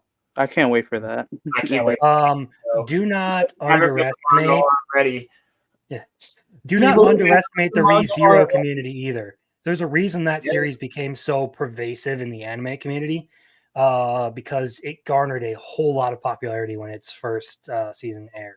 Yeah, and then you also have, and I don't know if they're going to count this or not because it is technically made by a Japanese director, and it will be airing in Japan. War of the Rohirrim is in December, and I don't know how that's if that's gonna be considered in the anime or not. I'm really questioning. I'm pretty sure it's made Western, right? It's directed by a Japanese director. Yeah, and I believe Japan too. So I don't. It's actually, I think, as far as I can tell, it's done by Sola Digital Entertainment, which I don't know if they're a Japanese company or not, but I do know that they've been involved in some anime like Ghost in the Shell and stuff like that. You said it's called what? Sola Digital Arts or something like that. I don't remember exactly. Could be Korean, but has Soul. Premier Computer Animation Studio. Hold on. It's a Japanese animation studio founded in 2009. Okay, so then I think it does technically count as anime, huh? Yeah, so that could be a contender. Yeah. Whether it's good or not will be up to us, but it could be a contender. I mean, bro, honestly, it's just so worrying. It's so worrying that movie. I know. Yeah, I went over it earlier in the stream and all of my issues with it, and I have someone on Twitter who decided to say that Helm Hammerhand isn't. I can't really sympathize with Helm Hammerhand because he started all of this by killing the guy. No, he didn't. He literally says this. He goes, that guy tries to fight him, and he goes, "We do not brawl in court. Yeah. If you want to have a conversation, we can go outside." He goes outside, and basically their whole army is standing there. And he's like, yo, let's not do this, because then the Rohirrim rolls up behind him, and they're like, we about to tussle? And then Helm's like, let's go over here and have a conversation, just the two of us. And then the next thing both the armies know is that Helm just went and just rocked them and killed them. Yeah, in the movie trailer, it shows Wolf's dad throwing the first punch. Yeah, and Helm just looks at him and fucking clocks the guy right in the side of the head. Freka started it. He put hands on him first. Bro, and seriously, your king's a bitch if one punch is killing him. Yeah. or Helm Hammerhand is just ridiculously strong. Yeah, Did you see in the Japanese trailer? It shows Helm Hammerhand fighting like I think an ice troll or something with Yeah. just his hands. Like Yeah. what the heck? Yeah, no, he's a beast. He is straight up Yeah. like a crazy son of a bitch. But whether or not this is good, could you guys imagine if we got a lore? I just wanted to bring this up. A lore accurate Baron and Luthien story, like as a movie for that, where that would Sauron's actually be pretty cool. Sauron Like- shapeshifting into like a vampire and a dragon and a snake and a werewolf, and he's fighting them. Like, but yeah, That would also have Morgoth in it, correct? Because would. Morgoth takes Luthien prisoner. Yes. Okay. No, yeah. it takes Baron. I'm Takes Baron prisoner. Oh, okay. Wait, I think they're prisoners at one point. They're switched, but you get so much. Either way, the only time I'm familiar with the Ballad of Baron and Luthien was when I was listening to the Lord of the Rings audiobooks while I was trimming out a house like a year and a half, 2 years ago. But like that would be sick, dude. It literally ends with like some of the craziest battles, like but not battles, but like fights, like one-on-one Sauron fight where he still has the ability to shapeshift. Like, dude, like come on. Yeah, it would be cool, but I do want to try and finish off this guy's review, and hopefully we'll run into something substantive. It's special about that, and for characters that are so annoying, bland, and just uninteresting and unrealistic, right? Now we shift the story to these delinquents, you know, and then you have this whole diorama thing. They're looking for more items or what have you, and what's his name, Yuma or Ikuma or whatever the hell his name is. He's another person that has similar powers to Okarun, and they're like, oh, you know, read it twice, doesn't know the guy's team name. up in this game or what have you, and I'm like, this arc is a complete ripoff of Greed. Well, I don't remember What? the guy's name either because I only read it recently. What do you mean? What does he mean? Complete rip? Basically, What the- okay. A ripoff of what? No, Green my Island. criticism here is you're complaining that your complaint is that two people have to team up to defeat a stronger enemy. You mean like fucking Vegeta and Goku against Frieza, or Vegeta- Piccolo and Goku versus Raditz?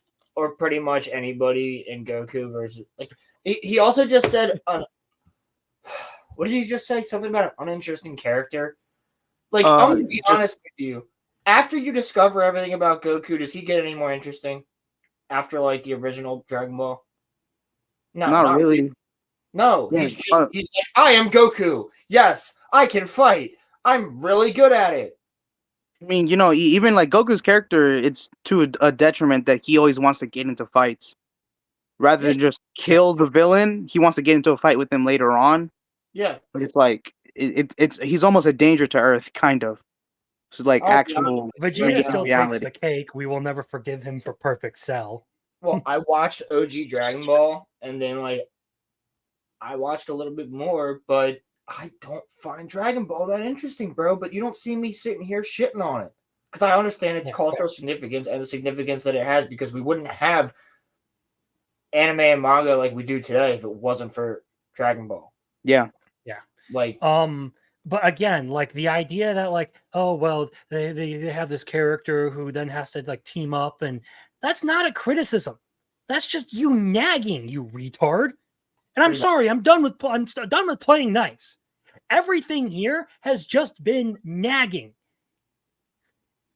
We haven't had one substantive non-opinion critique of it. Like, you could get into some of the mechanics of the writing, please, but no, everything is surface level. And you can't even get some of the mechanics of the story right. Yeah, like this guy, he seems to not actually understand. Like, he doesn't have actual critiques of the writing. He just, it just seems like he's talking about stuff that's not his flavor, maybe. Yes. It's just not his. It's not just, this isn't for him. But he wants to act like, look, dude, it's popular. Too bad. You're going to have to suck it up. And that's why I'm saying, dude, it sounds like somebody who's naive and doesn't have a lot of like context to the world. Like, in general, like he hasn't been around on this planet long enough to be able to actually, or been in this fandom of anime, or just an artist, somebody who, like, we sit here and we critique movies and we critique writing and we critique acting and all this other. He just seems like, again, like he found a ton of hot takes on Twitter and was like, I agree with that because it's a hot, like, none of this is really substantive or substantive or whatever. Like it's just like, yes. Yeah. It's like, because half of those arguments are like, Crimson and I go over them a lot on the stream, where it's hot anime takes, and we're like, yeah, but that's stupid because, and we can debunk that in like 2 seconds. He's doing the same thing. He's like, oh, they had two characters fight somebody when the one guy is like just not powerful enough to do it on his own. It's like, well, yeah, because of this, that, and the third. That makes a lot of sense. Yeah, because like the new guy, the new guy that came in, he's barely gotten his powers. Barely. Yeah. He hasn't had them for long. If we're talking about it, actually, he was kind of manipulated into getting his powers because somebody wanted to gain the powers of the creature that was inside the board game. Yeah, and did he? So he's telling me that this board game is a ripoff of Greed Island from Hunter x Hunter, even though it ends in a completely different way. Where they, in Greed Island, if that's the case, wouldn't Greed Island be a ripoff of Jumanji? Yeah. Yes. It's like it's reference after reference. It's well, look, Greed Island is a very some people don't like it, but I really do like how it's just basically where the characters are growing more. It's all about them learning how to get their powers down. Yeah. Sorry, I'm just looking up when Greed Islands came out. I'm pretty sure Jumanji's probably older. Yeah, no, Jumanji was a book. So yeah. Oh, was it? Yeah. Well, the first anime for Hunter x Hunter came out in 99, if I'm not mistaken. And when was let's see here. What year did Jumanji the book Hunter come out? Okay, so Hunter x Hunter itself didn't even start until 1998. So the movie predates even the very first chapter of the manga. In Greed Island isn't even the first arc. Yeah. It's like the third. So yeah, but guess what? It's a pretty good arc. It's not like we're gonna go, Greed Island's just a ripoff of Jumanji. Being a derivative doesn't inherently make it bad. If that was the case, there's literally everything is derivative in some way. Even the stuff I write. Like I adapted my power system from like Jujutsu Kaisen and Naruto for what I'm currently working on. Okay, that doesn't inherently make it bad. It is where you decide to improvise and be creative with things that really determine how you do it. If you just straight rip it, sure, you can complain that it's bad, but this board game arc is not a straight rip out of Greed Island because, like I can't remember which one of you said. I think it was you, Rolando, that said they end completely differently. Yeah, like Greed Island ends with them getting a reward. They get a reward for completing the game, and they get sent to Kite. They don't have to fight some final boss once they beat the game. Yeah. There's like a whole boss fight and a bunch of other stuff. Very different. It may take a sort of writing inspiration from Greed Island, but it is not a direct rip. I just also want to say that like there's a lot of references to Jumanji from Michael Crichton in Jurassic Park's original novel as well. And that's like totally fine because that came out beforehand too. So you could even say that, it's not a game, but it's people that are brought to an island to test it out and check out everything beforehand, and shit goes awry and they have to. So it's supposed to be a darker version. Yeah, because because this is literally a board game that was made from a cursed box, not a a Nen powered game station. So right. It's literally just changing up some factors because that's how writing goes, and then you have to think up of the story to make it just that different. So you could also argue that any tournament arc is the same thing as like the Tournament of Power. Like We can go back to Yu Yu Hakusho, the Dark Tournament. Dark Tournament's the best tournament arc, hands down. Yeah, I mean, and I'm not sure when that came out. Definitely before 1998, because Togashi started Hunter x Hunter then. So this would have been way before. But there are different, there are a bunch of other tournament arcs out there that are great. My Hero Academia's tournament arc is great. You know, it doesn't have a tournament arc. Bleach doesn't have a tournament arc. Yeah. Oh yeah, dude. By the way, I barely got into Bleach like in the last 3 years, and I really do love Bleach a lot. Like, all right, we'll get to that video next when we finish this one. So hell yeah. Island, which is very disrespectful. Very disrespectful. Oh, you know, it talks about the audacity to just do whatever the fuck he wants and just say, yeah, Green Island, hippity hoppity, that's my property. You know, that's what he was wrong with that. Yo, he did not just reference it. He did not just reference that fucking meme. And it's used in the worst context ever. Bro, that's what he does. I feel like every time we hit play, it's shit take, and then we pause it, we talk about it, and then he references, he goes, hey man, and it's audacity, and hibbity hoppity, that's my property. Like, he can only do references. That's it. He can only reference stuff that he likes, most likely. Because I guess he likes Hunter x Hunter, since he says this is disrespectful. To be fair, based Hunter x Hunter is amazing. It's really good. I really do like Hunter x Hunter. Yeah, I wouldn't call this guy based though. I would say that all of his friends are that one take is based. Okay, that one take that Hunter x Hunter is good, if it's actually a thing. Okay, that's just us. That's just us. That's me thinking maybe he likes it. Maybe he doesn't like all of it, but maybe he likes that arc. Or maybe he read that a lot of people like it. Well, yeah. Well, Dandadan, a lot of people like it too.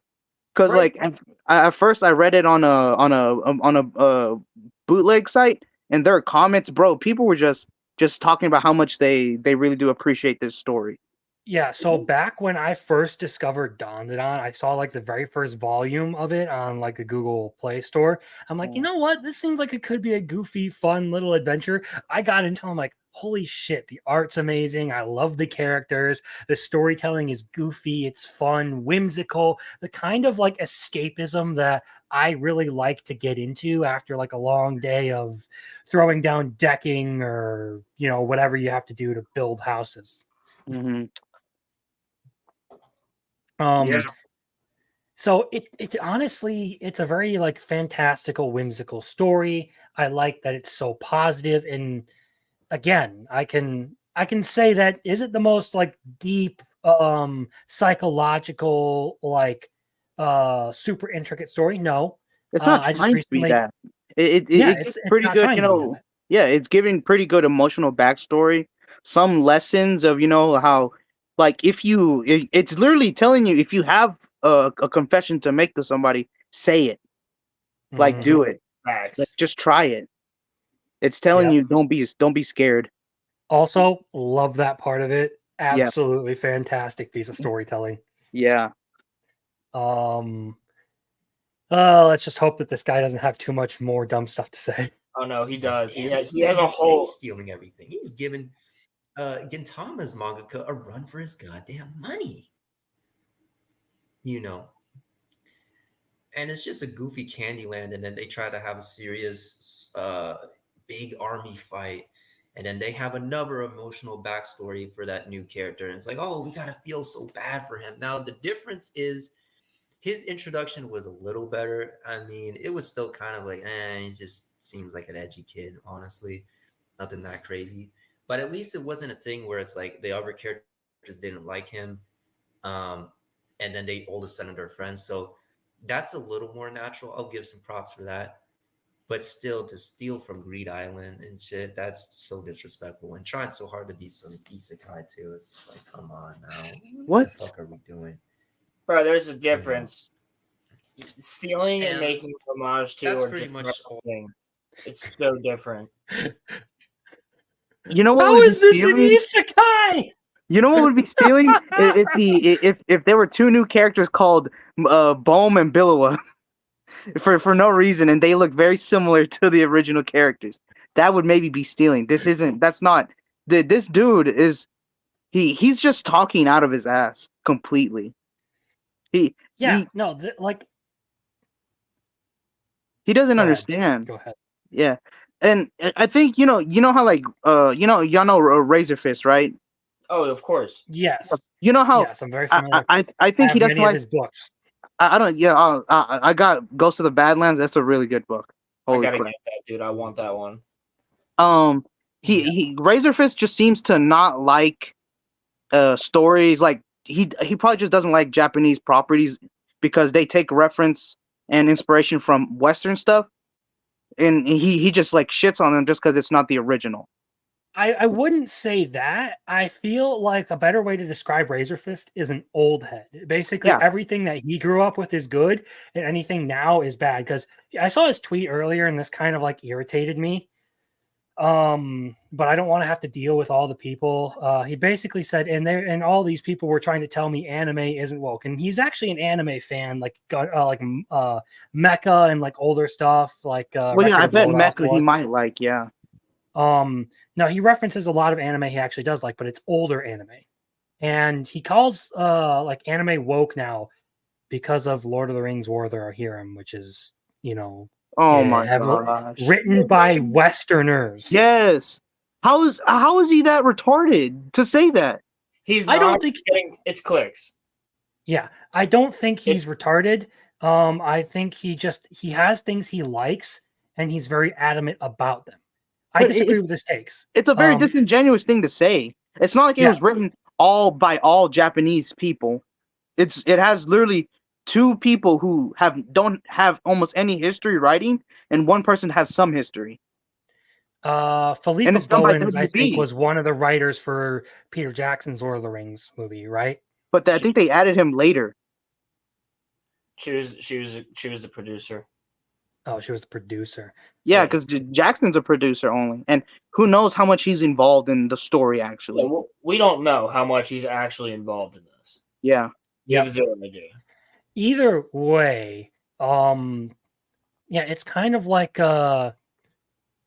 this guy has his preferences and is sort of like asserting that his preference is the de facto good and bad. Yeah, but you need to be able to delineate between bad and between when you don't like something. So like I don't like this. Yeah, I don't like Spy Family, but even in my review I did of it, I said it was an objectively good anime. It's just not for me. I also don't like Tokyo Revengers, but I can point out to you why that manga and anime is absolute dog shit. Don't hurt me. You're allowed to like it, but I think that one is. Look, I've read the whole story. It is. That one is objectively awful. Oh, it did. I'm gonna tell you. Yeah, it did do an ass pull at the end, but I guess he wanted to do a happy ending. Well, he had his perfect ending, and then he overshot it. Yeah, he kind of did. He didn't have to. Yeah, he could have wrote it to where, Mikey was okay, but no, he had to do more. I guess the studio must have told him to do more, and maybe that's what it was. Like they do all the time. Yeah.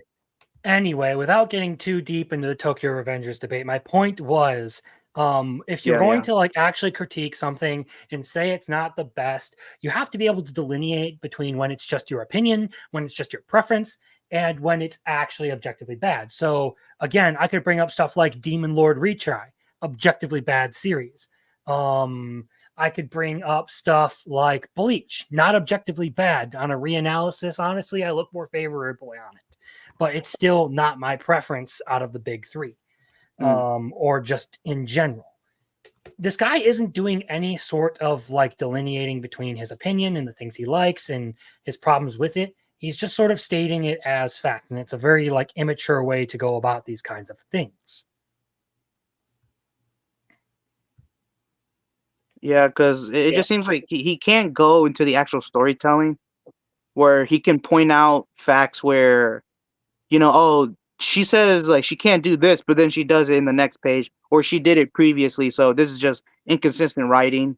He doesn't do any of that. most likely, because I mean it's kind of consistent. Like it's goofy and fun, but the writer keeps on having it be pretty consistent to what the characters can and can't do. Yeah. Oh boy. Well, it seems like we're getting close to the end, so let's see if we can get to the last of this. All I've got right. to say, Well, see. For all the story arcs. So to wrap up my thoughts about Dandadan. Oh boy, this was a real struggle. You know, when I first read this, it was when it was first announced and what have you. I'm like, oh, it looks interesting. And then that first chapter, that part of this Turbo Granny arc, I was just so turned off by that. I was like, oh hell no, man, this is just not it. It was too much boob for him. You know, he's gay most likely. It's too much boob. Anime's coming out and all that.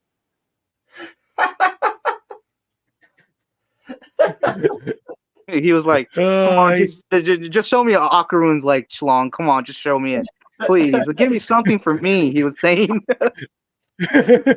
He looks at he's looking at Okaru and Gigi, and he's like, "Don't get a boner! Don't get a boner!" Yeah, this motherfucker is definitely a fan of the Accolade. I just have to say that. Yeah. You know what? I bet you he does like it. He just wants to have the hate clips because he thinks that's what's gonna get him attention. That's what I'm saying. He's just doing it all in the wrong and worst and dumbest way. Fatherless behavior. Basically, yeah. Oh. All right, let's try to get to this. Give it a chance. I come back and read this filth, and I'm just insulted by every arc that comes out. I have never, ever been insulted so hard by a manga before. I'm just like, wow, man.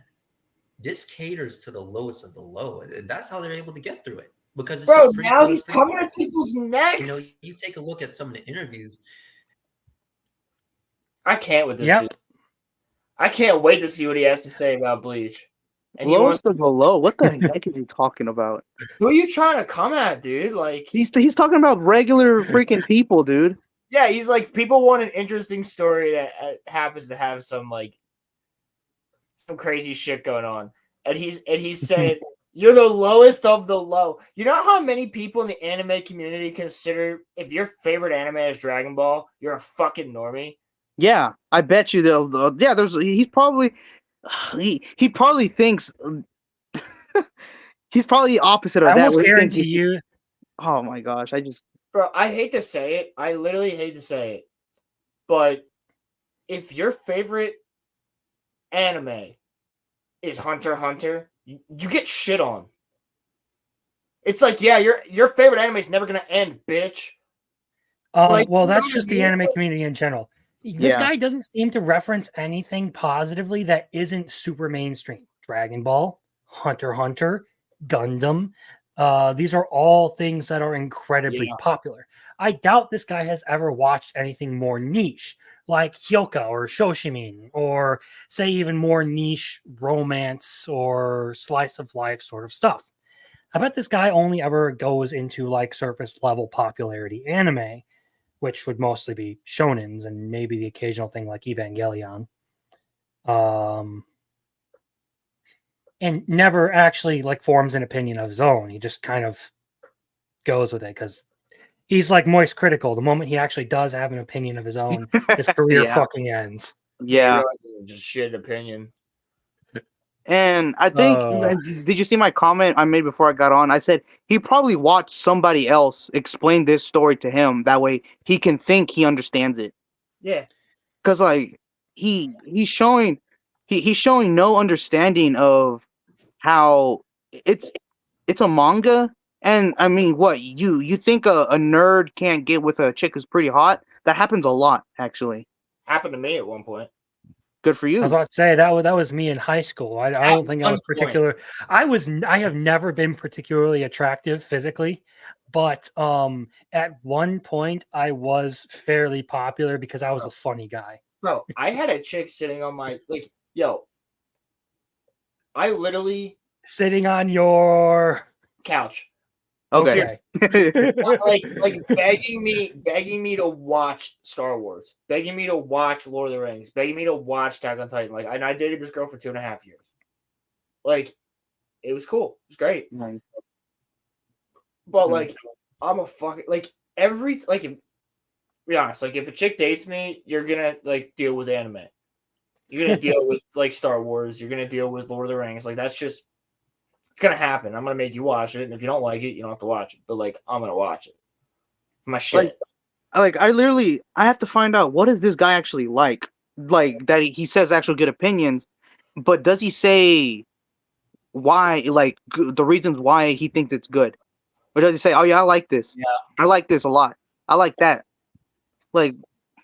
Yeah, well, that's one of the things like that I have like really enjoyed about like starting the whole like review channel and doing YouTube and stuff is it's really forced me to think through a lot of different arguments and like really justify why I do or don't like something. And like I said earlier, sometimes it comes down to just my preferences, sometimes it comes down to objectively bad writing decisions. Yeah, a lot of times it's preference, but also like with what I talk about on my show, it's a lot of terrible things. No kidding.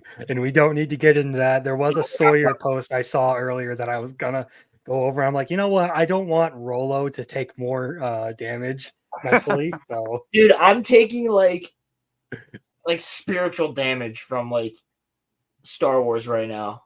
Oh no. It's terrible, dude. Yeah, well, let's hope that this doesn't do any spiritual damage to us as we finish out this video. With Tatsu and Shinhei Lin, right, his editor, and you could tell they were just letting loose, right?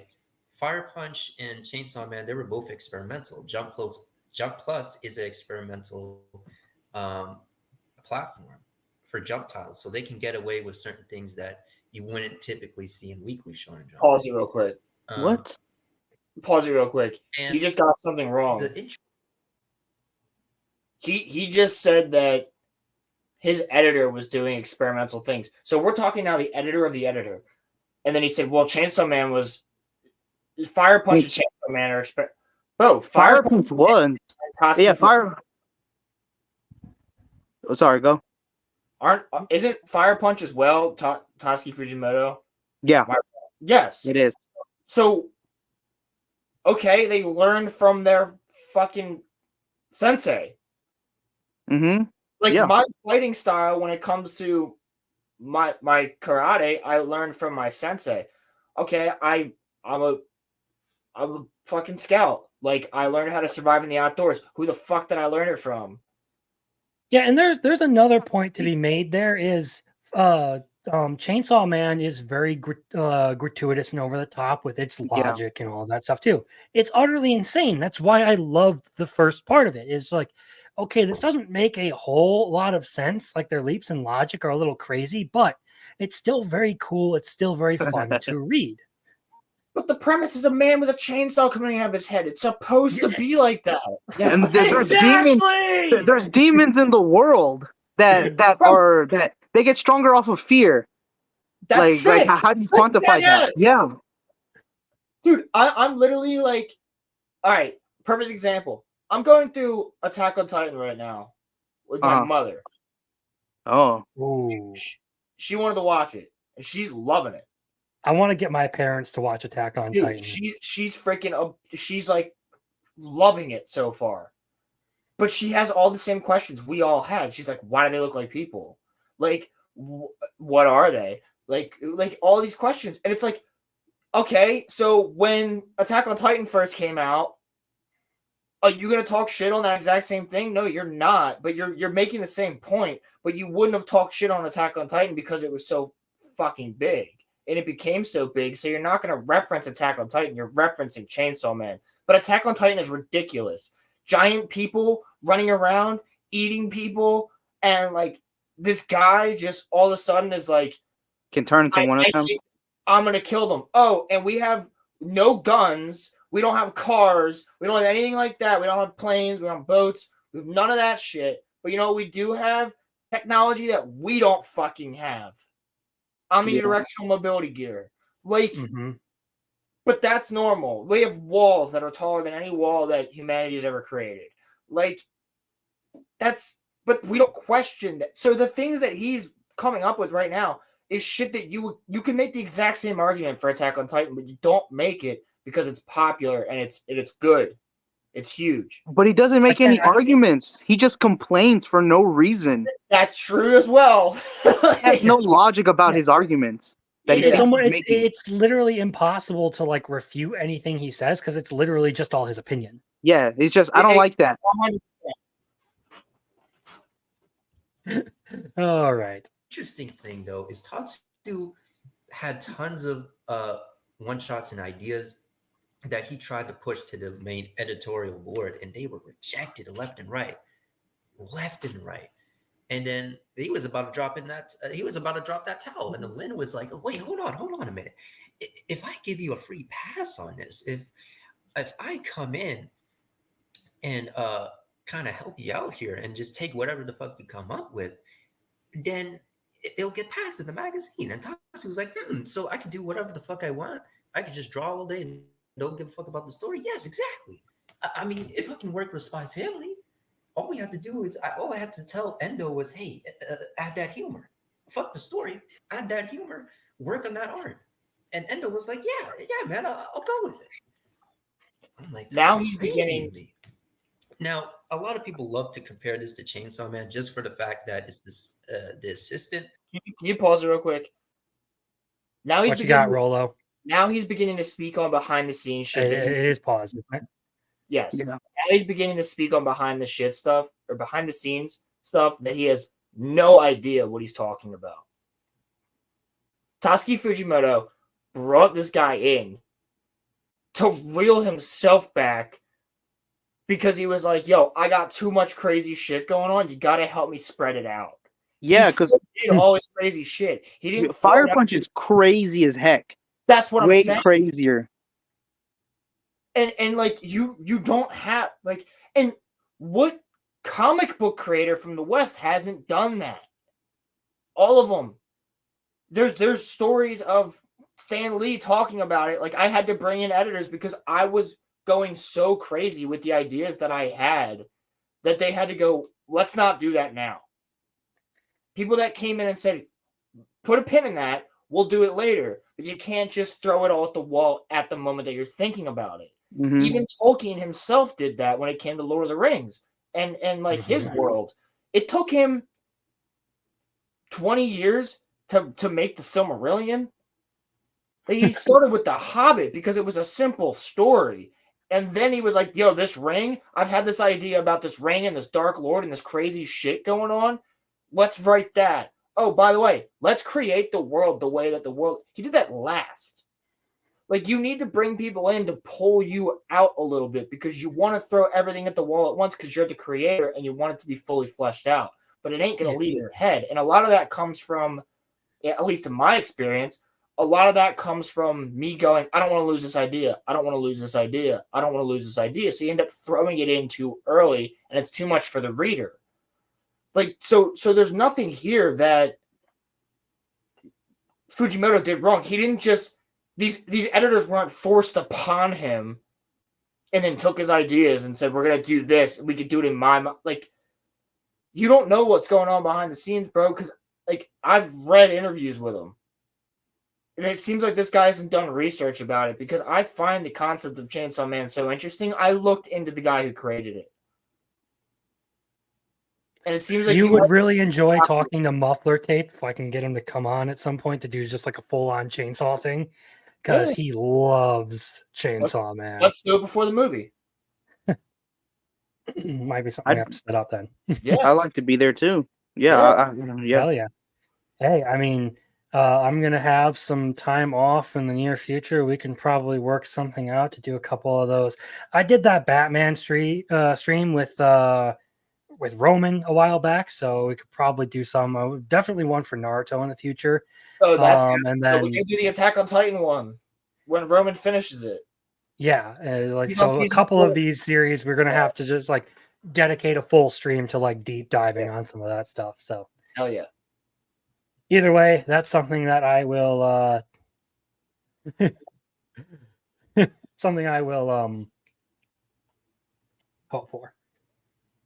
Either way, I want to finish out this and then get to the Bleach video because I'm genuinely curious to see what else this guy has to say after. Let's get this done.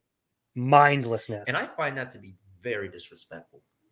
This and Chainsaw Man are nowhere even close to each other. Dandadan will never, I mean never, be on the same quality as Chainsaw Man.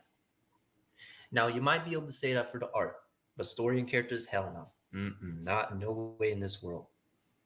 Because even as odd as Chainsaw Man was, there was still a sense of structure. There was still a sense of dignity with that series. There was still a sense of, okay, we can actually care about the characters. A sense of dignity where I was gonna say that's not the word. character. All three of our faces, Look. dude. I was like, that's not the word to use for Chainsaw Man. Especially now. Chainsaw Man. Yes. Especially right now. What happened before he transformed again? Like, well, I don't know how. I don't know. Fucking hell. Crimson, have you read the manga? Chainsaw Man? Yeah. I'm current, dude. I'm current. Okay. All right. yeah, me too. Yeah. So we can. Yeah, talk again, I gotta blame muffler tape for hassling me to get current on that one. Well, that's because you can't put it down once you start reading it because it's fucking good. Yeah. Like, Look, I would not describe it as having any sort of dignity because it's wild. I mean, but it's one of good those- still. the whole first part is about taking away Denji's dignity as a Denji is one of person. those indignant characters in manga. Yeah.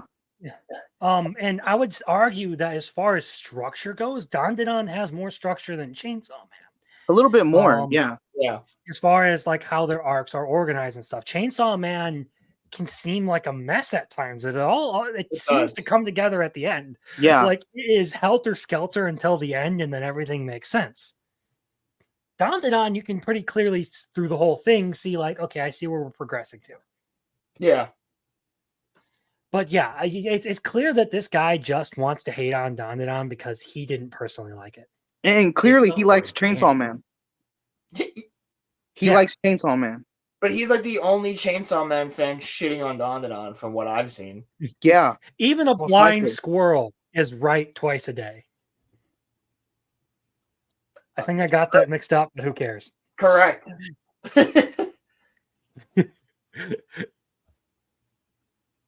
Yeah, Denji eating vomit. Yeah, that's a. Hey man, he's built on surviving. So it was Put just anything instinct. nutritious in his mouth and he'll swallow. Yeah. Pause.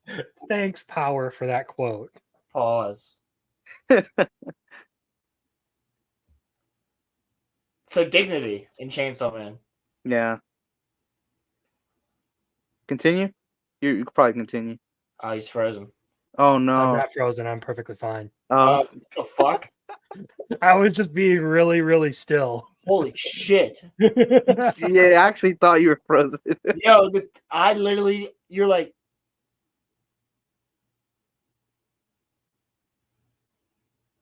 I had to blink. Yeah, that's why you could fuck with people so hard with that, dude. Like, okay, back on track. Yeah, Dignity and Chainsaw Man. God.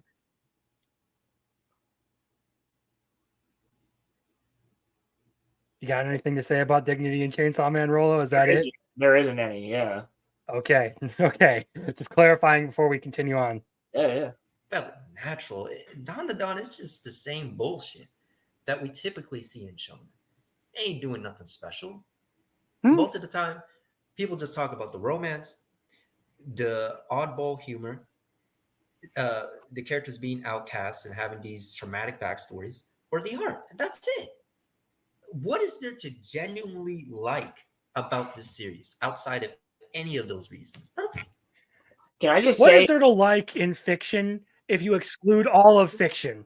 bro? Can I just say, like, his editing sucks. If you have this many and pauses in your fucking video that you could edit out, like, dude. Well, it's clearly low effort because the guy won't even put in the effort to put his mic close to his face to get rid of the echo. No, he won't even put in effort to, put in some like free background music that generally comes with editing software. He wrote a script, but he read it. Like, or he didn't even do a script. Like write a script, record the script, overlay it onto your video. I don't think he has a script. No, that's what I do. That's why there's so many uhs. That's why there's so many pauses, because and random ass references out of nowhere, like freaking hippity hoppity. Like maybe he just has notes, because like it's like oh yeah, reference this, reference that, because it somewhat is similar. He needs to learn from Ryan Kennel video mode. Editing quality aside, because like I said, I mean, in some of the video you can hear his dogs barking in the background. He has a bunch of buzz that he doesn't cover up with background music, and he won't hold his mic close to his face to deal with the echo that he's creating. It's clearly low quality video. He's just kind of throwing it out there, putting his thoughts into a video and uploading it without actually doing any sort of editing. Which, look, that's kind of aside from the actual point of critiquing this video. I wanted to talk about the things he's saying. And, well, he didn't actually say anything worthwhile. And at the end, he has to cut a bunch of stuff that people actually really like about the series in order to justify what is there to like about this. Well, maybe the fact that it's a very positive story that is fun to read, that has characters that actually are likable, whether you like them or not. Because they have noble qualities like heroism, or genuinely not being a vindictive asshole like the guy who made this video, who can't seem to understand that just because someone wronged you doesn't mean you can't still be their friend later on. Who was that character that he was saying you can't like them ever? Basically his point was because evil it was Gigi and Vamola, and he said Gigi was annoying. He said, what's the Acro Silky chick's name? I always forget her. Acro Silky? I don't know. Yeah, but like those characters, yeah, they were grating and annoying, but then they started to show qualities where they just want to help out. They're actual people that have some, flaws. Arya, or is it Ira? I think that Arya. I call her Arya, I think. Either way, yeah, she is. Look, her and Momo not getting along together. It's kind funny. of makes sense considering they both have a crush on the same guy. Yeah. And yes, it's funny watching them fight, but at the same time being frenemies. Yeah. And in the world domination arc, and with those aliens, whenever Okarune's out because he was so injured, she was like, okay, someone has to take up like trying to be the leader, and she tried, she's like this is about survival now. But that's also because she thought she was the main character. She thinks she's the main character. She actually steps up as a leader. Gigi proves to be a good friend. Momo always has Okarune's back. Okarune is always willing to step up to the challenge, no matter how bad things might seem. Yeah. These are all positive character traits that endear people to each other. So far be it from me to see enemies to friends in a story about teenagers who are notorious for making bad decisions and being petty. How many people become Vegeta? For freak's sakes, Vegeta killed so many people. Yeah. In front of Goku. How come he gets to have redemption? Because Vegeta is the ultimate tsundere, and you are not allowed to disagree with him being a good guy. Well, here's the other thing. Like, how many people, even in real life, how many people were you like, in freaking middle school or elementary school, you're like, I don't like this person for some stupid reason. And you actually sat down and talked to them. You're like, kind of like you. Like, you're kind of cool. You know what I mean? Like, that's happened to me. Yeah, that's happened to me too. There was this kid I freaking hated just because I don't know why when I was like 10 years old, and then I'm still friends with him to this day. Like my best friend, I fucking couldn't stand when I first met him. I'm not talking about Roman. I was about to say, now you're doing a show with him. No, I'm not talking about Roman. Yeah, Roman was here earlier. No, I actually was friends with him from the beginning, but yeah. Either way, I feel like all of this is just coming from like an immature person who just wants the attention of throwing some controversial stuff out there. Yeah. Tweets. I wonder if there's literally going to be anything like in the last what's minute his and a half stinger? here. Let's hear what his stinger is. So yeah, Dandadan was never peak at all. You know, y'all just use that term so loosely, it's crazy. Y'all have quality in front of your face and you still don't see it. That's so sad to me. But that could never be me. You know. But yeah, that pretty much wraps it up. Dandadan is easily the worst Jump Plus. So y'all have quality right in front of your face, but just don't see it. But that could never be me. After an entire video, bro. So his stinger is to insult everybody. No, his stinger is to fucking gaslight and accuse everyone else of the exact thing he's doing. Now, on one thing, he is right. Some people say peak too much. That's a bit that is true. Because, like, I remember someone was saying kaiju is peak writing. I'm like, it's not peak writing, but I really do enjoy it. I enjoy kaiju a lot. Right. Yeah, you don't have something doesn't have to be peak in order for it to be like really, really good. For you to like it, yeah. Yeah. In my earlier in the video, I said that Naruto is my favorite anime. I have like legitimate, serious criticisms of Naruto. Well, here's the other thing. Something can have peak writing and also not be the best show. Yes. Like there could be peak moments. Yes. So, any anime or story could have peak moments. And that extends outside of just anime as well. Like a lot of people will tell you that, oh, dude, fucking Adventure Time is peak. And it's like, yeah, Adventure Time is the shit. Until later. But yes, but it has peak moments at the end. Is it a great show if you watch the entire thing all the way through? Yeah, but it's not God tier like at all, and it doesn't hit that S tier level till the end.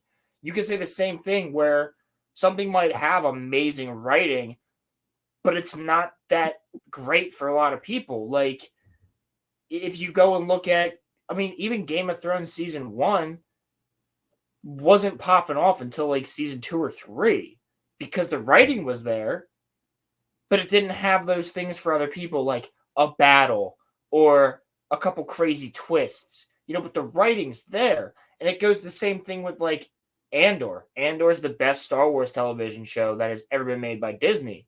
Yeah. But it's not considered the peak Star Wars show. Mando is, because you know why? It has a cute little baby that everybody dislikes at this point. Like, or people don't really care about him anymore. Well, that's what I'm saying. But that's why that was peak. And it's the same thing for anime. Like, to me, and everybody's peaks and valleys are different. Mm-hmm. Yeah, like my top 2 anime are literally Naruto and ReZero. I know a lot of people will criticize me for having that opinion. Yeah. But I have things that I really, really like about those. Are they perfect? No. But I can distinguish my own opinion from objective fact. Right. And that's why I won't, outside of Berserk 97, I won't say anything is like the absolute best anime ever made. Yeah. And I also like take where I was as a person when I watched it. Like, I freaking will always have the biggest spot in my heart for Tokyo Ghoul because of when I watched it.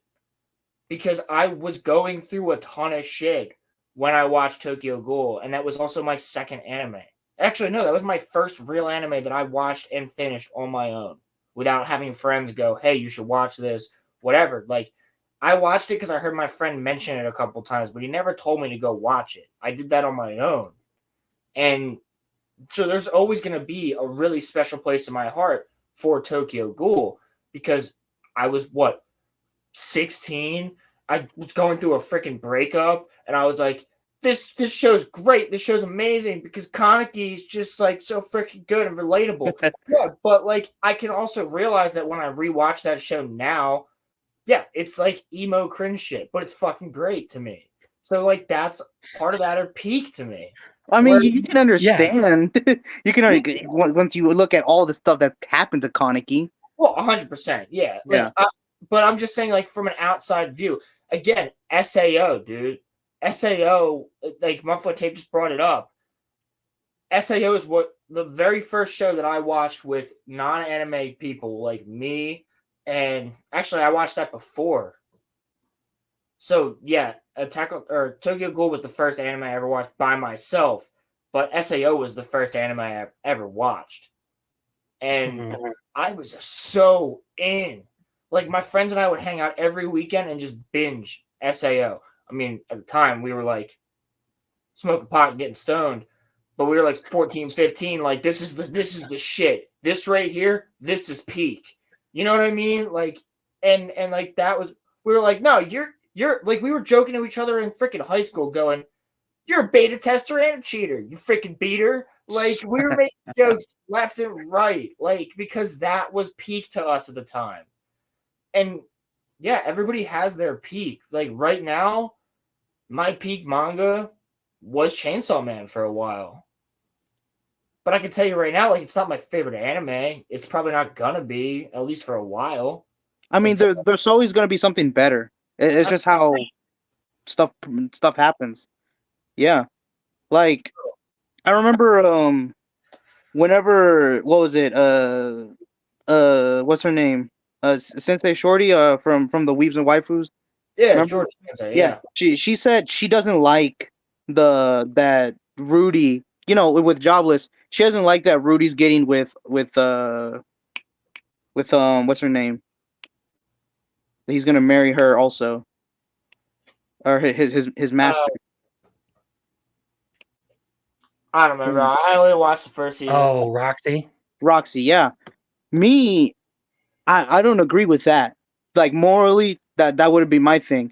But I understand he doesn't want to choose because he actually does care about both of them that much. Like I understand. Like me, if I was in that situation, I wouldn't know what to do. I would absolutely know not what to do. Facts. And because like he actually does care completely about both of them. And Sylphie can see that also, that he also cares about her that much. And if he chooses to just stay with his wife, who knows what Roxy would feel like. I mean, I would expect like she would probably feel terrible. Right. That she tried, it almost felt like she was about to take someone's like, husband away from them. And she would probably, I don't know if the thing is that she might have like, committed unalive or something if she left. I feel like that she would probably be down in the dumps that much. Because like, she really did feel like she fell in love with Rudy. Right. But like, I would understand, me, I just hope I would, I guess, some guys would want that situation, but whenever you think about the emotional trauma that could happen from all that, you probably would not want to have to choose between two people you actually do care about. Yeah, no, it's wild. So I brought up the Bleach video now, and I just want to point out that over here it says anime is 100% dead. If you still watch anime in 2024, you are, or if you watch Gachi Akuta, really good manga by the way. And there's been an artist who shows up in my chat every now and again by the name of Kapoki, who does a story very similar to Gachi Akuta. That's completely free. It's called Black Noblesse. Either way, you are not an anime fan if you watch Gachi Akuta. This dude, I feel like this dude just sits here to hate. He does. Like he pulls up. Like his Akuta, anime one is 100%. Sorry, go ahead. Is that the new manga made by the guy who made what's it called, Soul Eater and Fire Force? I'm not sure. All I Or know is it's the one about the people who can give inanimate objects like life, yeah, so to speak. yeah, That makes I that really do. I remember. I wonder if I saw his thumbnail where it was crapping on it, and I'm like, well, that makes no sense because I really enjoy it. Yeah, And a it's a lot of good other series. people say it's probably gonna be a really big anime too. Yeah. Either way, I can tell this guy just likes to hate because anime is 100% dead. He brings up two of what will probably be the best anime of the year, Oshinoko, which, by the way, absolute fantastic banger of a season going on right now. Like I don't episode watch that. 4. That's not Hey, for me. Can you? Yeah. You can't. I guess. I absolutely love Oshinoko. It's the kind of like how do I put this? Deep character writing that I like. And same with ReZero. Both of them have like a similar sort of approach to like doing characters where like they get really, really detailed with how the characters function and like who they are and all that. I really like it when the series delves into that kind of territory. See, but here's the other thing. He's hopping on, like, right here, even with this video. Bleach fans are delusional. If you still watch Bleach in 2024, you're not an anime fan. Okay, so, like... That makes no sense. So, like, here's the thing. First of all, Bleach has been around longer than you've probably been born. And second of all, you are completely shitting on this show because of the fact that everybody shits on this show. Because no one's ever taken the time to actually watch Bleach all the way through. Go ahead. Because Crimson and I have had this conversation about how Ichigo is the most compelling main character, and I will fight that. How he's the most compelling main character in the big three. He has the best morals. He has similar morals to where, like with Luffy, he always wants to help his friends, no matter what. But Luffy still wants to become king of the pirates. Ichigo just wants to protect his family and his friends. Yeah, he has very subtle goals. Like he just wants to live a regular life and still help out if he ever has to. Exactly. And he will, no matter what. He will literally almost die. And also, by the way, Ichigo's another character who hasn't actually died like 17 times. Like yeah. I'm curious to see how this guy is going to talk about how Bleach fans are delusional here. Here's the thing. Like, maybe for once he'll Bleach. have a meaningful thought. Probably not. I doubt it from his Dandadan. We're back at it. Yuki Hollow here, the red flare metal soul, spitting back the facts while y'all pause it real quick. All right. I just realized his name is Yuki Hollow. Just gotta say that you're talking shit on Bleach. You got Hollow in your name. Well, I guess how many animes have references to beings or creatures as hollows? Bleach was one of the first. Yeah. Anyway. Yeah. Just saying. Yeah. Even his intro, spitting back the facts. Not really. What the fuck? Yeah, all you have is your opinion. Year Blood War, Season 3.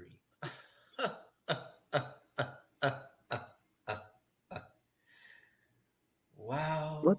Oh, wow. Bitches love Bleach, just gotta say. Y'all can't stay away from garbage, y'all. Did he just fucking punch his mic? He slammed his desk, I guess. Anyone else? Or maybe he... Guy. Crimson, get him on the show. Let's debate him. If he has the balls to come on here and debate. I'm pretty sure he'll just end up yelling at us for trying to actually speak on the story writing. No, I'll be nice. I'll be nice. Well, no, I'm just saying he's gonna get mad just because we're actually giving him actual facts about the stories, and he's just gonna go, "But I don't like it." I'm gonna give him the benefit of the doubt. I'm gonna give him the benefit of the doubt and say, I personally, you can come on my show anytime. You can come on the Roller Rumcast. I will debate you, and we will have a gentlemanly conversation about your anime takes. Let's do it, because I'm just gonna say one thing right out. I don't instantaneously attack somebody for being a fan of something, even when it comes to things like the Rings of Power. So, Dude, his videos are the video quality here. It's so boring, like it's so drawn out and like there's almost nothing to it. I wonder, like, how how do you spend so much time doing nothing? Like, bro, we're I'm 30 just seconds saying, in and we haven't gotten anything other than an intro and an insult. I'm just saying I ain't calling you out, but like, come and debate somebody who's a fan of Bleach. We can talk about it. Let's go. Oh, just imagine for a second that you are a delusional, Bleach fanboy, scurrying around like the little roach that you are, being hyped and screaming out, "Bleach, man! Peak is back, man! It's Bleach! Oh my god! Like, oh yeah, like Yuki, like bro, did you catch up on Bleach? Like the new season, man, is about to drop, man. Like we got that Bleach game already, and the new season, man, the new season. Game's not out yet. Wow, just hyperactive as shit. It got no goddamn brain cells left in there. That brain is not functioning right. Game's not out yet. Okay, we're 120 seconds. We're 120. We are a minute and almost a half in, and this dude has not even presented the premise of what he's trying to say here. No. So that's my issue with these videos. Is brother, it's so brother, you're saying the game just dropped. The trailers have dropped a month ago. And Bleach, no one's saying that it's back now because we read the manga and it was over for 10 years. The anime has returned almost 6 years ago. To continue, yeah. So you don't really have an argument there. I really do want to debate this man. I can't believe y'all are. Well, he has a Twitter and his YouTube, so maybe I'll try and reach out over Twitter. I'm looking at it right now. I'm looking at it right now. Oh, you've already found it, huh? Yeah. Go for it. Yeah, no, I've already found it.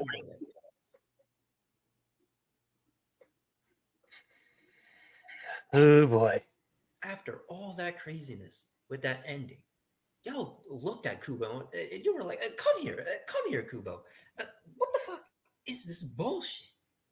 No, listen here, you Gator. You spoil Gator. Stop spoil gating and give us some goddamn quality for once.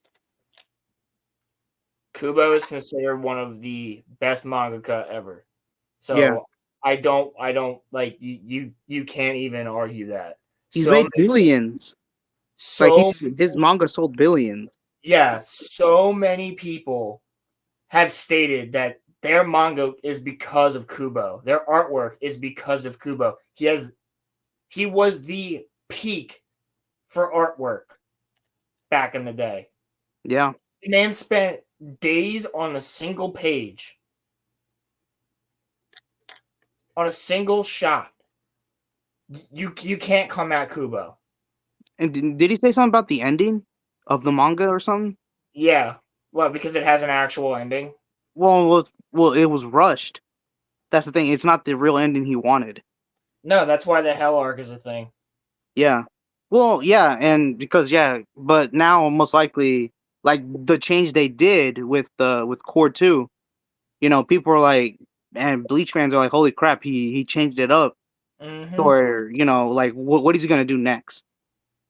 And, Bro, you look at his transcript, he literally has 18 seconds laughter, 33 seconds laughter. Yeah, because like he it's like he's trying to act like he's a diabolical smart guy. Laughter. Look at it. He made timestamps for laughter.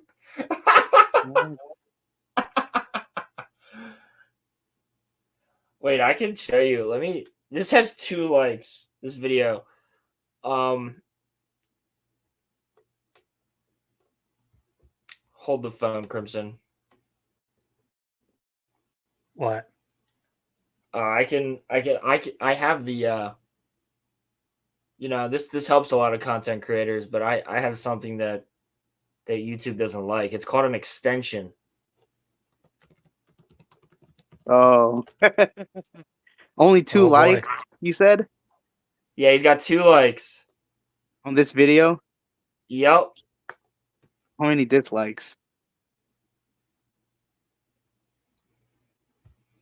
I'm about to tell you.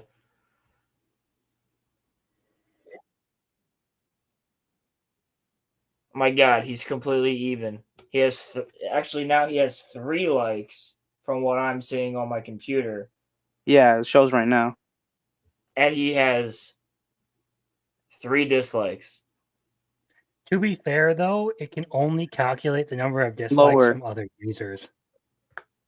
How many Yeah. views? Yeah, because it's kind of on the lower end, right? It calculates. It kind of calculates on the lower. It can only calculate dislikes based on dislikes from other extension users. That's the issue with it. So there's probably more dislikes. Could be more, yeah. Well, But- he knows. I'm Yeah. just saying. This is What's up, JM and the Elite fan? yeah. This is something else entirely. Wait, where is this Twitter? The story you've come up with. It should be, if you go to his YouTube page, it should be in his like links and stuff. Back that story up. You got the art for days, but that story nowhere in sight. The fuck is it at? It got so bad. People were burning their volumes. People were disowning Bleach. People looked at Bleach and were like, what, the Bleach? What the fuck? The cleaning product? Nobody was doing I that. don't know any goddamn Bleach. Receipts. He's probably talking about the fact that the Rukia x Ichigo Didn't people happen. were Yeah. fucking pissed, as all shippers usually. People were doing that. People were Look, burning their manga. Show me where people were doing that. If you know and that's the anime's fault for kind of hinting at it way more than what the manga did. You know? Yeah. Because like whenever, because I'm out here an Orihime fan all the way. So yeah, facts. Ichigo for if you're Orihime for Ichigo, but if I have any preference, Yoruichi's pretty high up there. Oh no, if we're talking just straight Bleach women, dude. Rangiku or Yoruichi? Yes. Bleach women, there's a problem because there's too many. There are too many. There's too many bad bitches. You can say whatever you want about Bleach, but you can't say there ain't no bad bitches. Hell yeah. Okay, so we are now 2 minutes in, and all this guy has done is insult and say nothing that is actual criticism of the series. Yeah, he's only all he has done complimented is the been art. like, people are saying, "Where's that ending? Where's that writing? You got to back that story." He hasn't given anything to back up what he's actually saying. Yeah, and like I said, the ending for Bleach was rushed. Like he didn't want to end it so soon. He wanted to extend it the ending a bit more, flesh it out more. We also have to think about the fact that he was dying of a disease where he thought he would die. Yeah, he was like very ill. Terminal disease, which I believe it's not confirmed whether or not it was cancer, but he had a terminal disease. So the last arc of Bleach got completely sped through. Yeah. The Blood War was done in a couple years when he really wanted the Blood War itself to last 10 years. Huh. But he was dying of a terminal disease, and he didn't know if he would be able to actually create it, let alone survive, and he didn't want anybody else to be touching Bleach. Mm-hmm. So... Okay. Let's see if he actually gives us some criticism to talk about here. I don't know that. not part of my household. You don't know got that shit. Clorox bleach. I don't got no bleach white Tite Kubo. Tite Kubo. That's how bad it was. The magazine kicked that man out so goddamn fast. And when he came back for that Burn the Witch, it was the same thing. They're like, Burn the Witch? What the fuck? What's Burn this the Witch bullshit? made a fuck ton of What money. is this? Yeah. Soul Eater Not 2.0? Well, it's the same universe as Bleach. I was about to say, as far as I'm concerned, as far as I'm aware, I'm not like a huge Tite Kubo. That's how you pronounce the name, by the way, because that's Japanese, you fucking twat. I call him Tite. I'm not a huge Tite Kubo acolyte, but I do know that Burn the Witch did have a fair bit of popularity. Yeah, it was fucking huge, and it actually broke Crunchyroll. Yeah, and it's also in context that it's in the same world as Bleach, which no one knew until after it released. So Yeah. it's just to show that the release was massive. Yeah, because I also heard from you. Do you ever watch DBZ Myron? No, I don't watch a whole lot of other anime channels, honestly. He's pretty good. He goes into a lot of like the philosophy and ideas for a lot of the themes of the characters, and he's just saying recently that that Kubo said that the reason that Ichigo becomes becomes a translator and he's learning English is because he's probably going to do a crossover with Burn the Witch and Bleach. Yeah, because they're both in the same world and they're gonna have to work together to connect those two branches of those different like societies. Interesting. That could be cool. Yeah. Yeah. Either way, we are now right now. Yeah, what you got? What you got? I don't know. Right now I have let's have a gentlemanly conversation about anime. Specifically your Bleach takes. So don't have a conversation on your channel or my show anytime. Oh boy, okay. Are you down?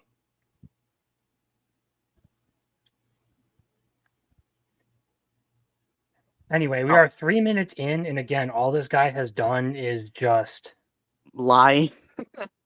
Just pretty much lie. Whatever the fuck Spolgate means.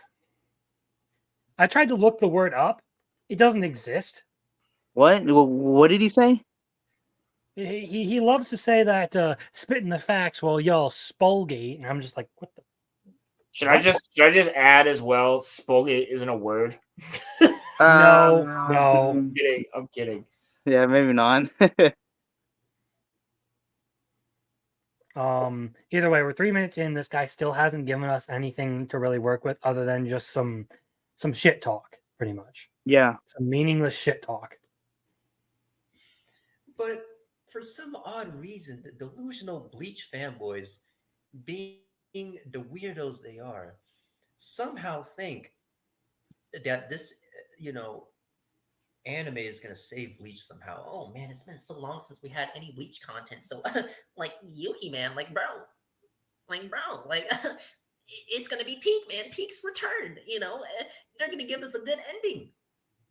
Y'all really think that's going to happen? Look at Attack on Titan. Y'all were begging, hoping that that ending was going to be different, and it wasn't. Now it's up to it actually was. It gave it context a bit more. It actually was.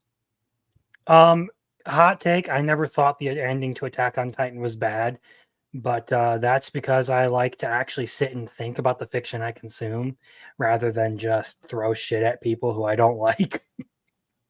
Yeah, because like from what I heard, people just don't like that Eren was just a genocidal maniac.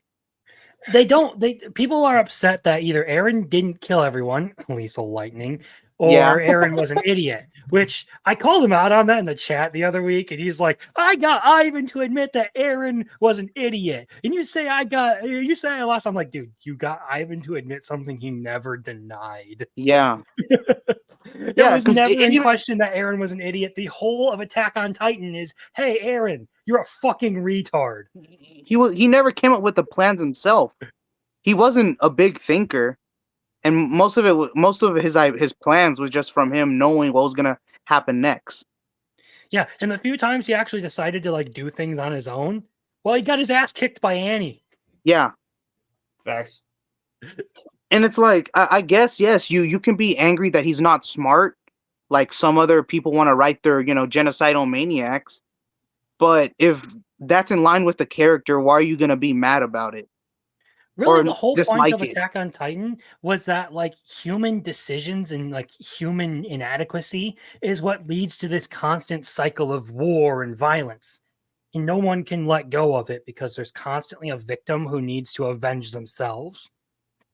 Yeah, because like literally, whenever he's talking to Armin, he said, "This is the best idea I could come up with, just to leave 20% left for Eldia for the Eldians to fight, just in case, just that they have a chance." Yeah, it's look, there's too many people who don't understand what's going on, but oh boy, this And please give us something to actually work with here as to why Bleach people are insufferable. There's no critique of the actual story here. He's just ranting against the fucking fan base. Like he hasn't actually said anything about the story other than, oh well, that ending. Where's the story? Okay, where, in what point are you trying to make with this? That is so sad to me. So pathetic. It's crazy. Bleach. We didn't take Bleach seriously back in the day. We saw what was going on, and we were like, oh hell no. So what's different this time around? What has changed people's mind about Bleach? And I think the main reason is people were so upset at Kubo at the time that they were kind of what we like to call the fans in denials, where they're still a fan, but they're in denial of it. They really love Kubo with Bleach and all that stuff, but they don't want to admit it. It's like, and they can't do that. So when Bleach came back for the return back in 2020, it gave these folks some hope that, wait a second. Announced in 2018. All the war that we had and all that craziness. Well, we haven't had Bleach in a long time. I'm feeling nostalgic. Being the little roach that I am, if I duck the rain, I can actually get something good from Bleach for once. I'm like, wow, y'all are desperate motherfuckers for some Bleach. Just like you're desperate for attention, motherfucker. Is he trying to say that he wishes Bleach fans to die off? Pretty much. Like, what the heck? Well, how would he feel if people were saying, "Oh, why are people still Why are people ever fans of Dragon Ball?" Like, they're just a bunch of monkeys. I'm only sharing this to prove I did it. Okay. I will bring that up really quick. Let's see what you got here.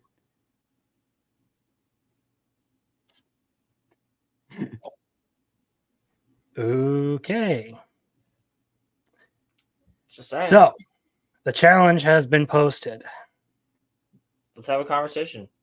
All right, let's get back to this horrendous Bleach take. That is just. No, this isn't a Bleach take. This is literally just shitting on a fandom. Yeah, I was about to say this is just shitting on a fandom.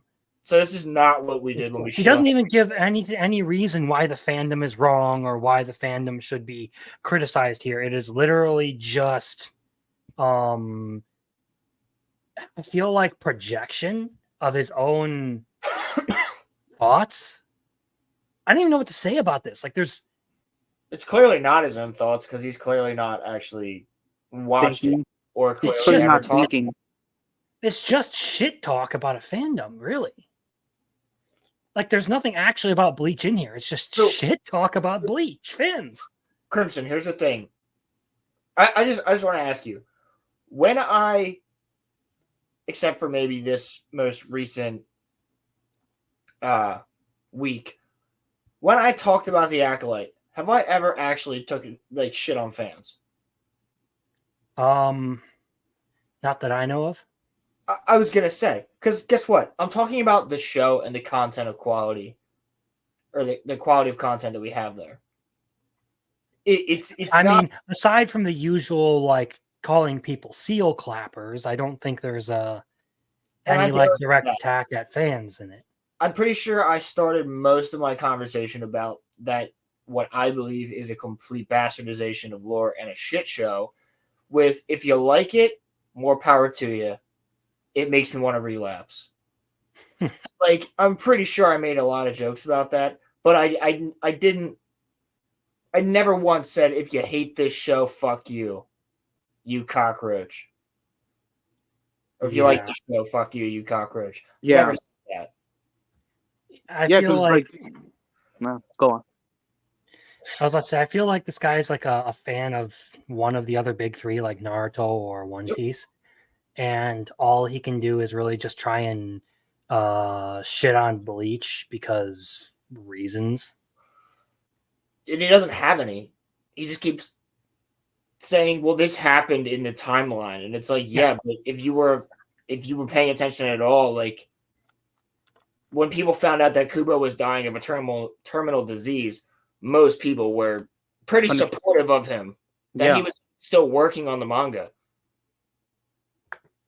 And then, and they probably understood that, like, the studio, like, well, he thought, he might have not made it, so he kind of sadly rushed the ending, or he wanted to flesh it out more. But now he's kicking now. He's doing pretty good, and he's taking his time now. That way, most likely, his disease doesn't progress worse from lack of sleep or whatever. Also, I think it's really funny that he's leaving out so far the Howl from the Jaws of Hell arc that did release in 2020 or 2021. Yeah, that one shot. Yeah. Yeah. To show that he is filling in more. Yeah. As He's well like- as Bear in the Witch, which has a Bleach tie-in within the manga. Yeah. Now, look, I have checked out a few other like anime channels and stuff in the past, like chibi reviews and all that kind of stuff. Yeah. This has got to be like one of the worst channels of all time that I have ever watched. I want to say, hey, if you want to shit on Bleach, go the fuck ahead. Enjoy it. Have fun with it. But have some context. And actually know what you're talking about. If you talk about the writing. Like, say if you don't like the writing and stuff. Yeah, if like, you want to like, talk shit on Bleach, go ahead. Talk shit on it. But I could do the same thing to your anime or manga, but I'm going to actually research said anime and manga for its quality before I go and talk shit on it. I'm never going to tell Crimson here that Oshinoko is a piece of shit when I've never read it or watched it. Yeah, I'm not going to say any of that too, yeah. Yeah, well, I will only ever really try to judge things on the quality of what I actually saw in a series. I'm going to try and read it at first, or at the very least, if I don't like the concept of it, I'll just leave it at that. Like, I didn't like the concept of it. This, and this didn't work for me. I didn't finish it. It wasn't for me. Which is an okay argument. Mm-hmm. So, like, if people don't like ReZero or Oshinoko, that's fine. I don't expect everyone to like those stories, but it's what I like. And I will talk about why I like them and why I think they're brilliant. Mm-hmm. Yeah. I will talk about why I think why Naruto is my favorite anime. But you don't have to like Naruto. In fact, I've been on streams with guys who don't like Naruto because they think Naruto is annoying. And I can sit here and vehemently have a conversation with you as to why I'm not a massive fan of One Piece. Yeah. Like, and that's cool. Mm-hmm. Some of my best friends will set an alarm so that they're up in the middle of the night when One Piece episodes drop, so they can watch them and go right back to sleep afterwards. Like, holy shit, that's some dedication. That's what I'm saying. But I don't go, all right, you guys are stupid, you little cockroaches. You like little cockroaches. You like to jerk Oda's little cock. Like, no, I don't fucking do that. Like, I'm not talking shit on the fan base because I'm not a fan of watching 1,000 episodes. Like, that's like, and that's not even the reason I don't really genuinely enjoy One Piece. But it's like, hey, guess what? I like the story, though.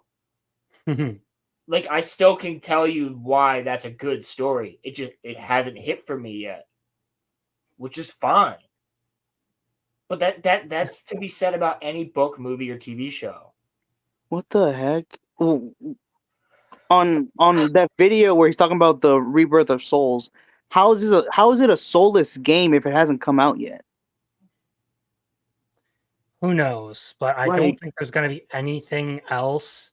I bet in you here, are. anything in here, anything in there or in here that's really going to be worth it. So I'm probably going to have to like draw the hard line here. If we really want to go down the rabbit hole, well, then we'd actually have to get this guy on. So that is so sad to me. Season 3 of Bleach is going to be absolutely horrible. Season 3. Just like how the other 2 seasons were. Season 3 of Bleach. Or 3. Special about Bleach. Hold on. Because from my perception, okay, as someone who wasn't a Bleach fan, I thought Bleach 1,000-Year Blood War has been the best part of it to date. It's not the best part of it, but it's like phenomenal. I think it's pretty good. I really do like it. I think. Okay, it's not the best part. When I say that, I'm thinking like production wise, because that's my biggest problem with Bleach. It has looked the best, maybe not like the best part of the story. I would still give that to like the very last arc of Bleach, where they're actually doing the Battle of Karakura Town. The Rancor arc. Yeah, the Battle of Karakura Town. No, the Rancor arc's before that. It's the Rancor arc, then the Waco Mundo arc, then the Battle of Karakura Town. The Battle of Karakura Town is spectacular. For pure enjoyment reasons, or for pure enjoyment point of view, 1,000-Year Blood War has been my favorite part so far. It's been the goriest. It's felt the most like grim, which it's is supposed to be gory. Yeah. It actually feels like a war. Yeah. And I've enjoyed seeing a lot of the powers and stuff that have been used in it. And from my perception, a lot of people really did like it. It's been fairly popular. And this guy is saying that he's saying that it's going to be awful like the first 2 seasons. Okay, that's an opinion. Why are they awful? Reddit. Like, he's not talking about the fact that he's read any of this. And you wanted something funny? You know, because like I feel like it'd probably be a lot bigger, maybe, an actual like if people actually if it wasn't bought by Disney, you know, it was just put on Hulu and Disney. Yeah, that's actually a good point there. The numbers probably on like for pirating sites was probably pretty high. Mm-hmm. Well, Hulu had it like beforehand. Yeah. And then Disney bought Hulu. Yeah. But then they took the rights away from Crunchyroll. Yeah, because Hulu had Bleach on it back in like the 2010. Yeah. So again, not really backing up any of his arguments. It's purely subjective stuff. You know, now you got all these shonen copying Bleach left and right, and it's just like, imagine being a shitty shonen that copies a shitty shonen. Which ones?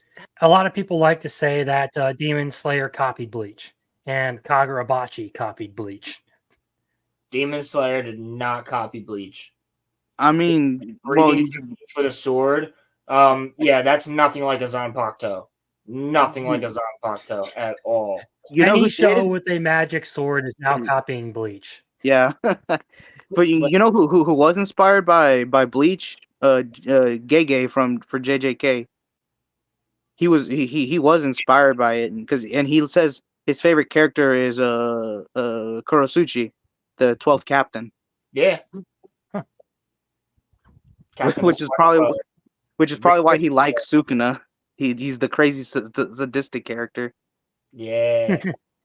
Well, I think he also likes Sukuna because Sukuna would be the only one who could kill Gojo, and Gege has stated that he is afraid because his wife said that she would leave him for Gojo. What? Eyes and bodies, all of them. Just saying. Yeah. No, it's legitimately a thing. Gege put in his author's notes for like one of the chapters or something. New fear unlocked. My wife recently told me that she would leave me for Satoru Gojo. Yeah, I do remember that. Right? I guess just make it almost known that maybe he has a small penis or something. I don't know. Like make him irresistible, like unlikable in some way. Well, to Gege, he was supposed to be unlikable because he's arrogant. But the way I perceive it, I'm like, you have a guy who has big dick energy. I like how confident he is. Yeah, I mean, like he literally crushed a strong spirit with just his force field. Like you can't write it like that and make us think we can't like him.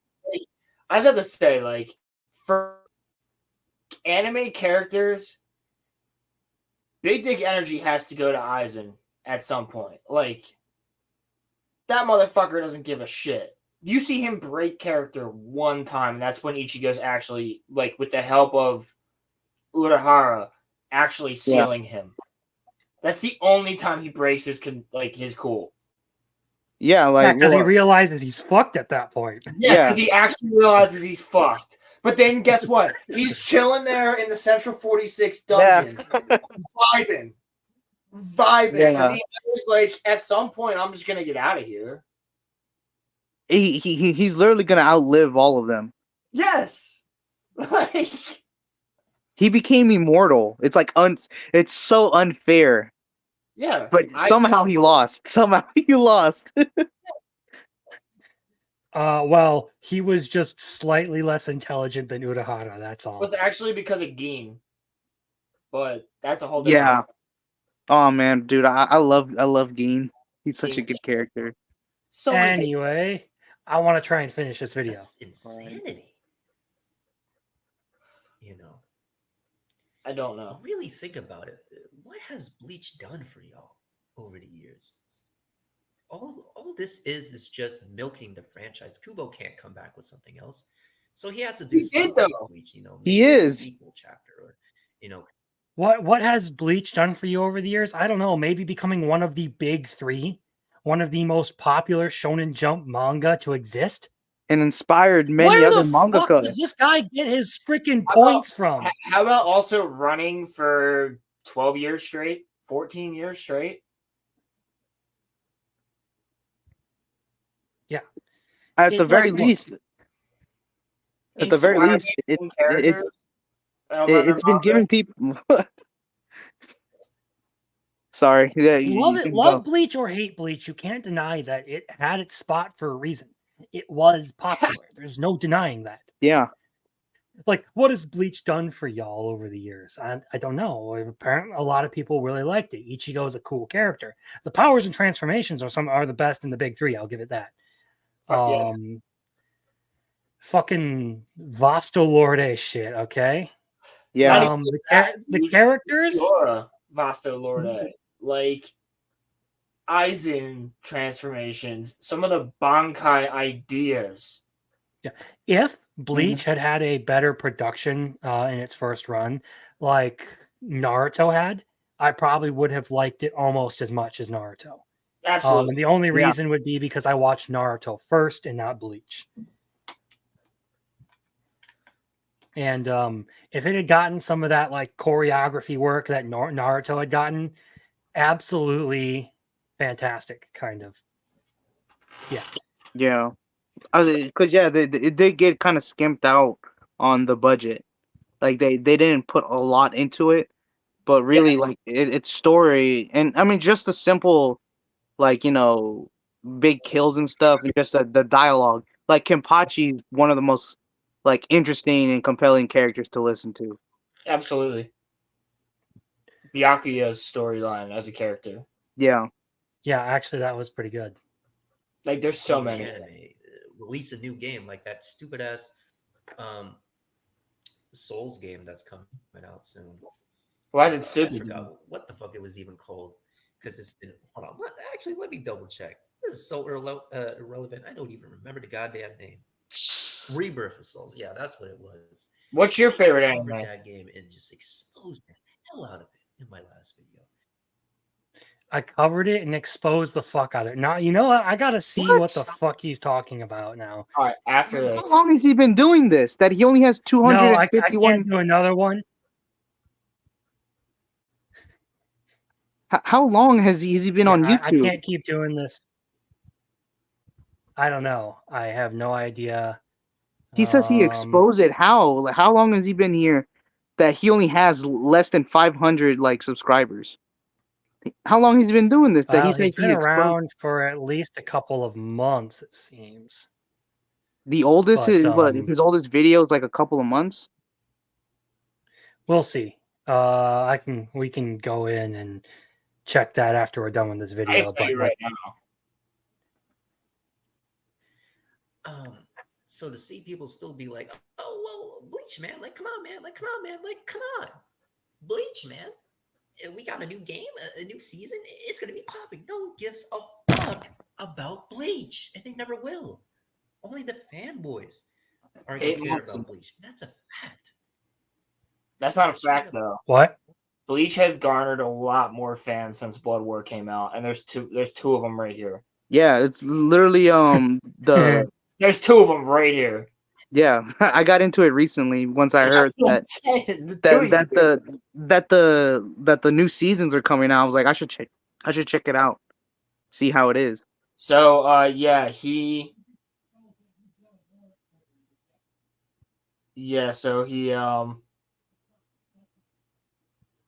his first video was 8 months ago. It was most overrated Kamen Rider series. I don't know anything. So basically, this guy just pushes hate in the algorithm, and it and it works, I guess. Top 10 worst Toku characters. Because in 8 months, I don't know if I got that many subscribers. Motherfucker started his channel on like 6 Kamen Rider videos. 6 Kamen Rider videos? I wanted to talk about Bleach. And top 7 worst vampire manga. I'm going to care about Bleach. That's a fact. That is a straight up. Hold on. Let's. I want to listen to this. Season, it's going to be popping. No one gives a fuck about Bleach, and they never will. Only the fanboys are going to care about Bleach. That's a fact. That is a straight up fact. No opinions. Because I always deal with my cards and facts. But yeah, this season, this upcoming fall season of anime is looking just so dark like every other season. We're just getting the same bullshit. You know, I'm seeing Kenshin and Blue Exorcist trying to come back and be relevant again. I'm just looking at that like...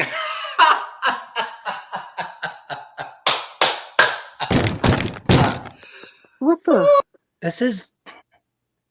This has got to be the most grating, obnoxious bullshit anime channel. What grating, obnoxious bullshit channel out there? That's saying something because I've listened to fucking Grace Randolph. That's the name. Grace Randolph. Grace Randolph. You shall not review. Bro, like, why is this guy acting like a badly written, like a horribly written freaking shonen like bad guy? Bro, his he's laughing, out like his mom just twisted his tipples. Like this is probably 16 with no father. That's probably the issue. Like, I wonder. No! Bleach is gay. Like, this dude presents no facts and then says he has facts. Either he is absolutely trolling just to get the hate to try and grow his channel because he can, or he's really just a fuckwit. It's just it really is like idiotic just to hear this guy just insult, say something sucks, say he said nothing about the actual story. Yeah. Yeah, there's nothing in there that actually discusses what's wrong with Bleach. All he does is just say, "Oh, the ending bad, huh? Where's story? Of just the current new season, he hasn't said anything. Whenever the first few episodes came out, this one person put out a short where they said, at least they gave somewhat of their own opinion, where they said they don't like the new art style of Bleach because they like the older art style, which is like cheaper, which is where I'm like, what where he's saying it looks like CGI trash, and I'm like, what? Ooh, what are you talking about? And then he adds on saying, he's like, yeah, like the story was never good, but at least like the animation was good. Everyone in the comments of that short is like, what are you talking about? The story's not good. What are you talking about? It's like this dude is not cooking. Like they were just making fun of him. Right. The whole comment, like all the comments. No one was agreeing with this guy. And it didn't have a lot of views, but like the comments almost were all majority like crapping on him for like saying just crazy opposite like stuff. Yeah, pretty much. Like, I honestly, I'm not ever going to like go down this rabbit hole, even though he has a bunch of like bullshit videos that like would maybe clickbait me into it, but I don't care about his opinion. I've heard him speak. Like he doesn't have anything interesting to say. Honestly, it's just hollow taunts and insults to fan bases of shows he doesn't like. well, I don't think he's ever actually watched His Bleach. criticisms aren't actually criticisms. Probably I not. love Bleach, and I could criticize Bleach better than he can. Yeah. Like, easily. I could easily criticize that show a lot better than he can, because he said nothing about the story. He said nothing about the overall writing. He said nothing about the characters. He said nothing about the creativity of the show itself or the manga. He has said nothing, and he clearly knows nothing about the backstory of Kubo, why Kubo created it, why it ended the way it did. None of that. Again, this man, if you want to even call him that, this boy, he just is regurgitating hot take tweets from Twitter. Yeah, and he clearly he just has no thought about it actually, since he probably doesn't actually know. Well, he's also clearly trying to. Also, you're clearly acting like you're trying to be funny, but you're acting like a child. The way that you're banging on your table and fake laughing into your mic. That sounds like you're still 10 feet away from it when you bang on your table. Like, audio is the most important thing, brother. Most people aren't watching what you're throwing up on screen. So you should probably come up with a good way to create audio. Grab a pair of AirPods, you'd sound better. But that's just my take. Yeah, look, there is nothing on this, like in any of his videos, that makes me even remotely want to watch anymore. Even though I'd love to sit here and just like lol cow farm this bitch. Like I can't. I can't. This guy is literally like the epitome of all of the like shonen only retards that I see on the internet all the time, who like message me that I'm a PDF file or some shit because I defended Rudius Greyrat and Jabba's reincarnation. Again, I'll have a conversation with this guy.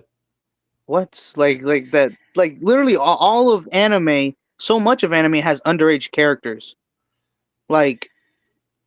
Yeah, well, to not get too deep into that, like the issue I have with this guy is like, what is he even saying? He's literally just talking shit. He's badly. You're talking shit badly. There's things that you could talk shit about, but you're not. Yeah, he's out here posting yap sessions on the fucking internet and acting like he's spitting facts. No. He doesn't even talk about.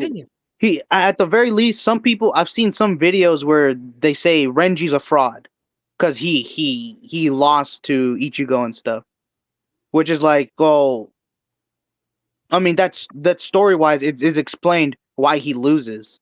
Yeah, when he gets better.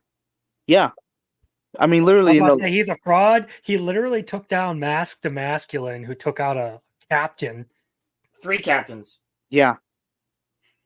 3 captains. So I wouldn't call Renji a fraud by any measure. And some people might say Kubo gave him a random, undeserved power boost. Like, no, it's just it's him not.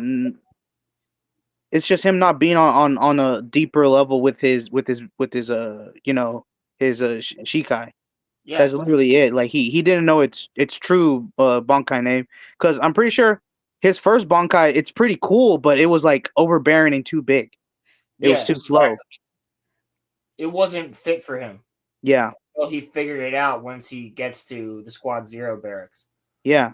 And I would say the only one who has real mastery of their Bankai is Kurosuchi because he can change his Bankai however he needs it to be. Yeah. And not and some people just like how it works for them, like with Byakuya or and I mean we saw with Rukia, she has a very powerful Bankai, but she isn't able to master it yet. Bro, Aizen didn't even have Bankai. Yeah. Well, who knows if he'll ever get one, or if it's just that he doesn't really need one. He doesn't. Yeah. But Kyoka Suigetsu is too OP of a sword. Yeah. It's literally it's just him playing mind tricks, and he has just the pure brutal strength to just annihilate you by himself, and he'll just play with you. And when you really delve into the story of Bleach, there's so many cool things, dude. Yeah. Like with certain reveals that happen with Aizen and why Ichigo is the way he is. Yeah. Like, bro, Aizen's Palpatine and Ichigo's Anakin if he didn't fall to the dark side. Yeah. Like there's that's literally what it is. On a really drawn out scale, but that's what it is.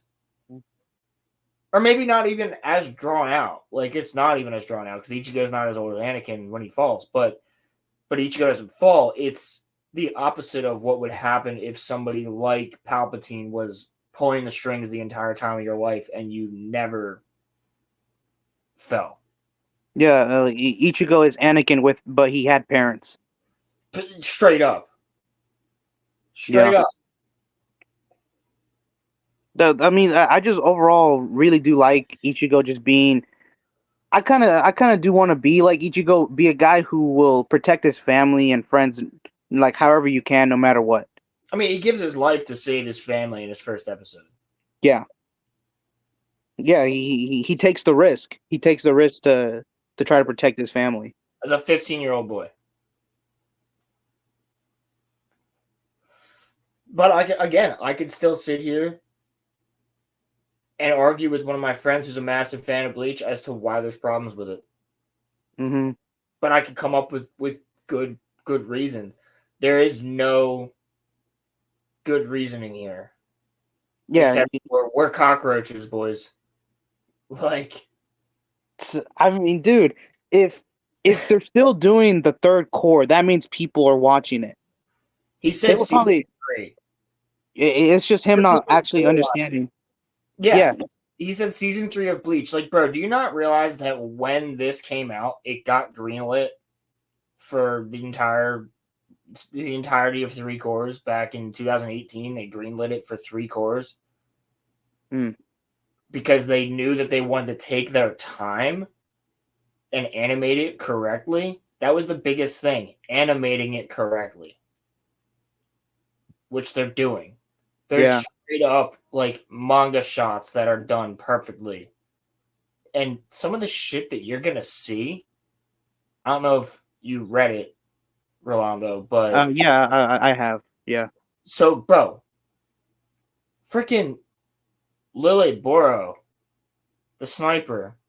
Yeah. His release is gonna be insane. Yeah, because it really does point to the fact that, like they are more like these like evil angelic like creatures. Yes. They kind of they're reference to like sort of like evil rebellious like angels. Well, they're the 4 horsemen, and Uryu is like it just there. Yeah, I guess like it is kind of something the whole kind of religious, like I'm Catholic, but I really do like how like Yuhabak is basically Jesus Christ, but on a different different morals. Yeah. So it's the same thing. Like if you before, like let's remove Uryu from the like equation here. Mm-hmm. You have those 4 between Lily Boro, what's his name? There's a It's Lily Boro. It's the Spanish dude, or like Spanish dude. I forget the guy who controls poison. He's supposed Lily Boro, and then him. He's supposed to be Pestilence. Skis. Yeah, Askis is his name. Yeah. And then you have the Hand, which I don't want to spoil any of that. Piranha. Yeah, Piranha is the Wrath, and then War is freaking the Valkyrie. Yeah. Yeah, like Gerard Valkyrie. They're the four horses. Yeah. They are the last ones to like basically make it, kind of. Right. So you have War. Actually, maybe even. Well, what's the second the second in command's name? You know him. I guess he would probably be like Archangel Michael. Yes, Hashwalt basically is because he Hashwalt. Yeah. Where because like it is in reference in the Bible that the angels are given their strength from God, and that's his ability where he can at sundown whenever Yuhabok sleeps he has his powers basically, which makes Udiu like a reverse Judas to Yuhabok's Jesus. Yeah, because I guess that would be his like chosen disciple, and it's just the whole backstory about how the Soul King got into the situation that he is. It's like completely, it's pretty crazy. But there's no writing in Bleach, and we're all cockroaches. Yeah, it's literally it's just I guess Bleach is about saying that there are sometimes necessary evils that are in the world. Yeah. Because if you try to make those evils go away, it could destroy the world. Exactly. Like taxes. I guess. Sure. Uh-oh, is it frozen? No. Am I frozen? No. No. You're good. Hello? Oh no, what happened? We're fine. Are we good? Yeah. Okay. Yeah. My internet's kind of bugging. I said that and then everything froze, like the FBI and the IRS, like, we're watching you, bitch. Don't call us names.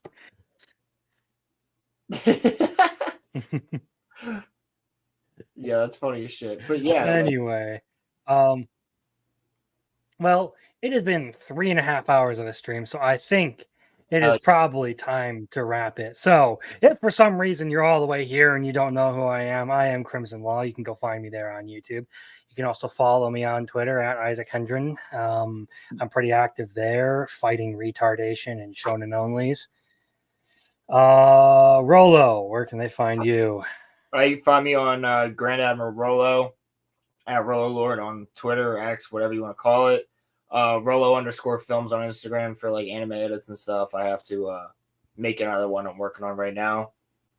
So it should be a lot better than my last one because it's been a while. It's been a couple of years.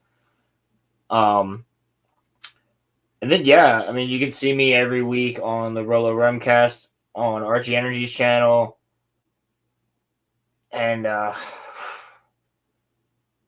love to say it, but I hate to say it, that my channel's coming up very soon because Rings of Power is coming out, and I'm gonna review the fuck out of that. So, is that gonna come out this week? A fucking landmine. All right. Yep. Is that gonna come out this week or next week?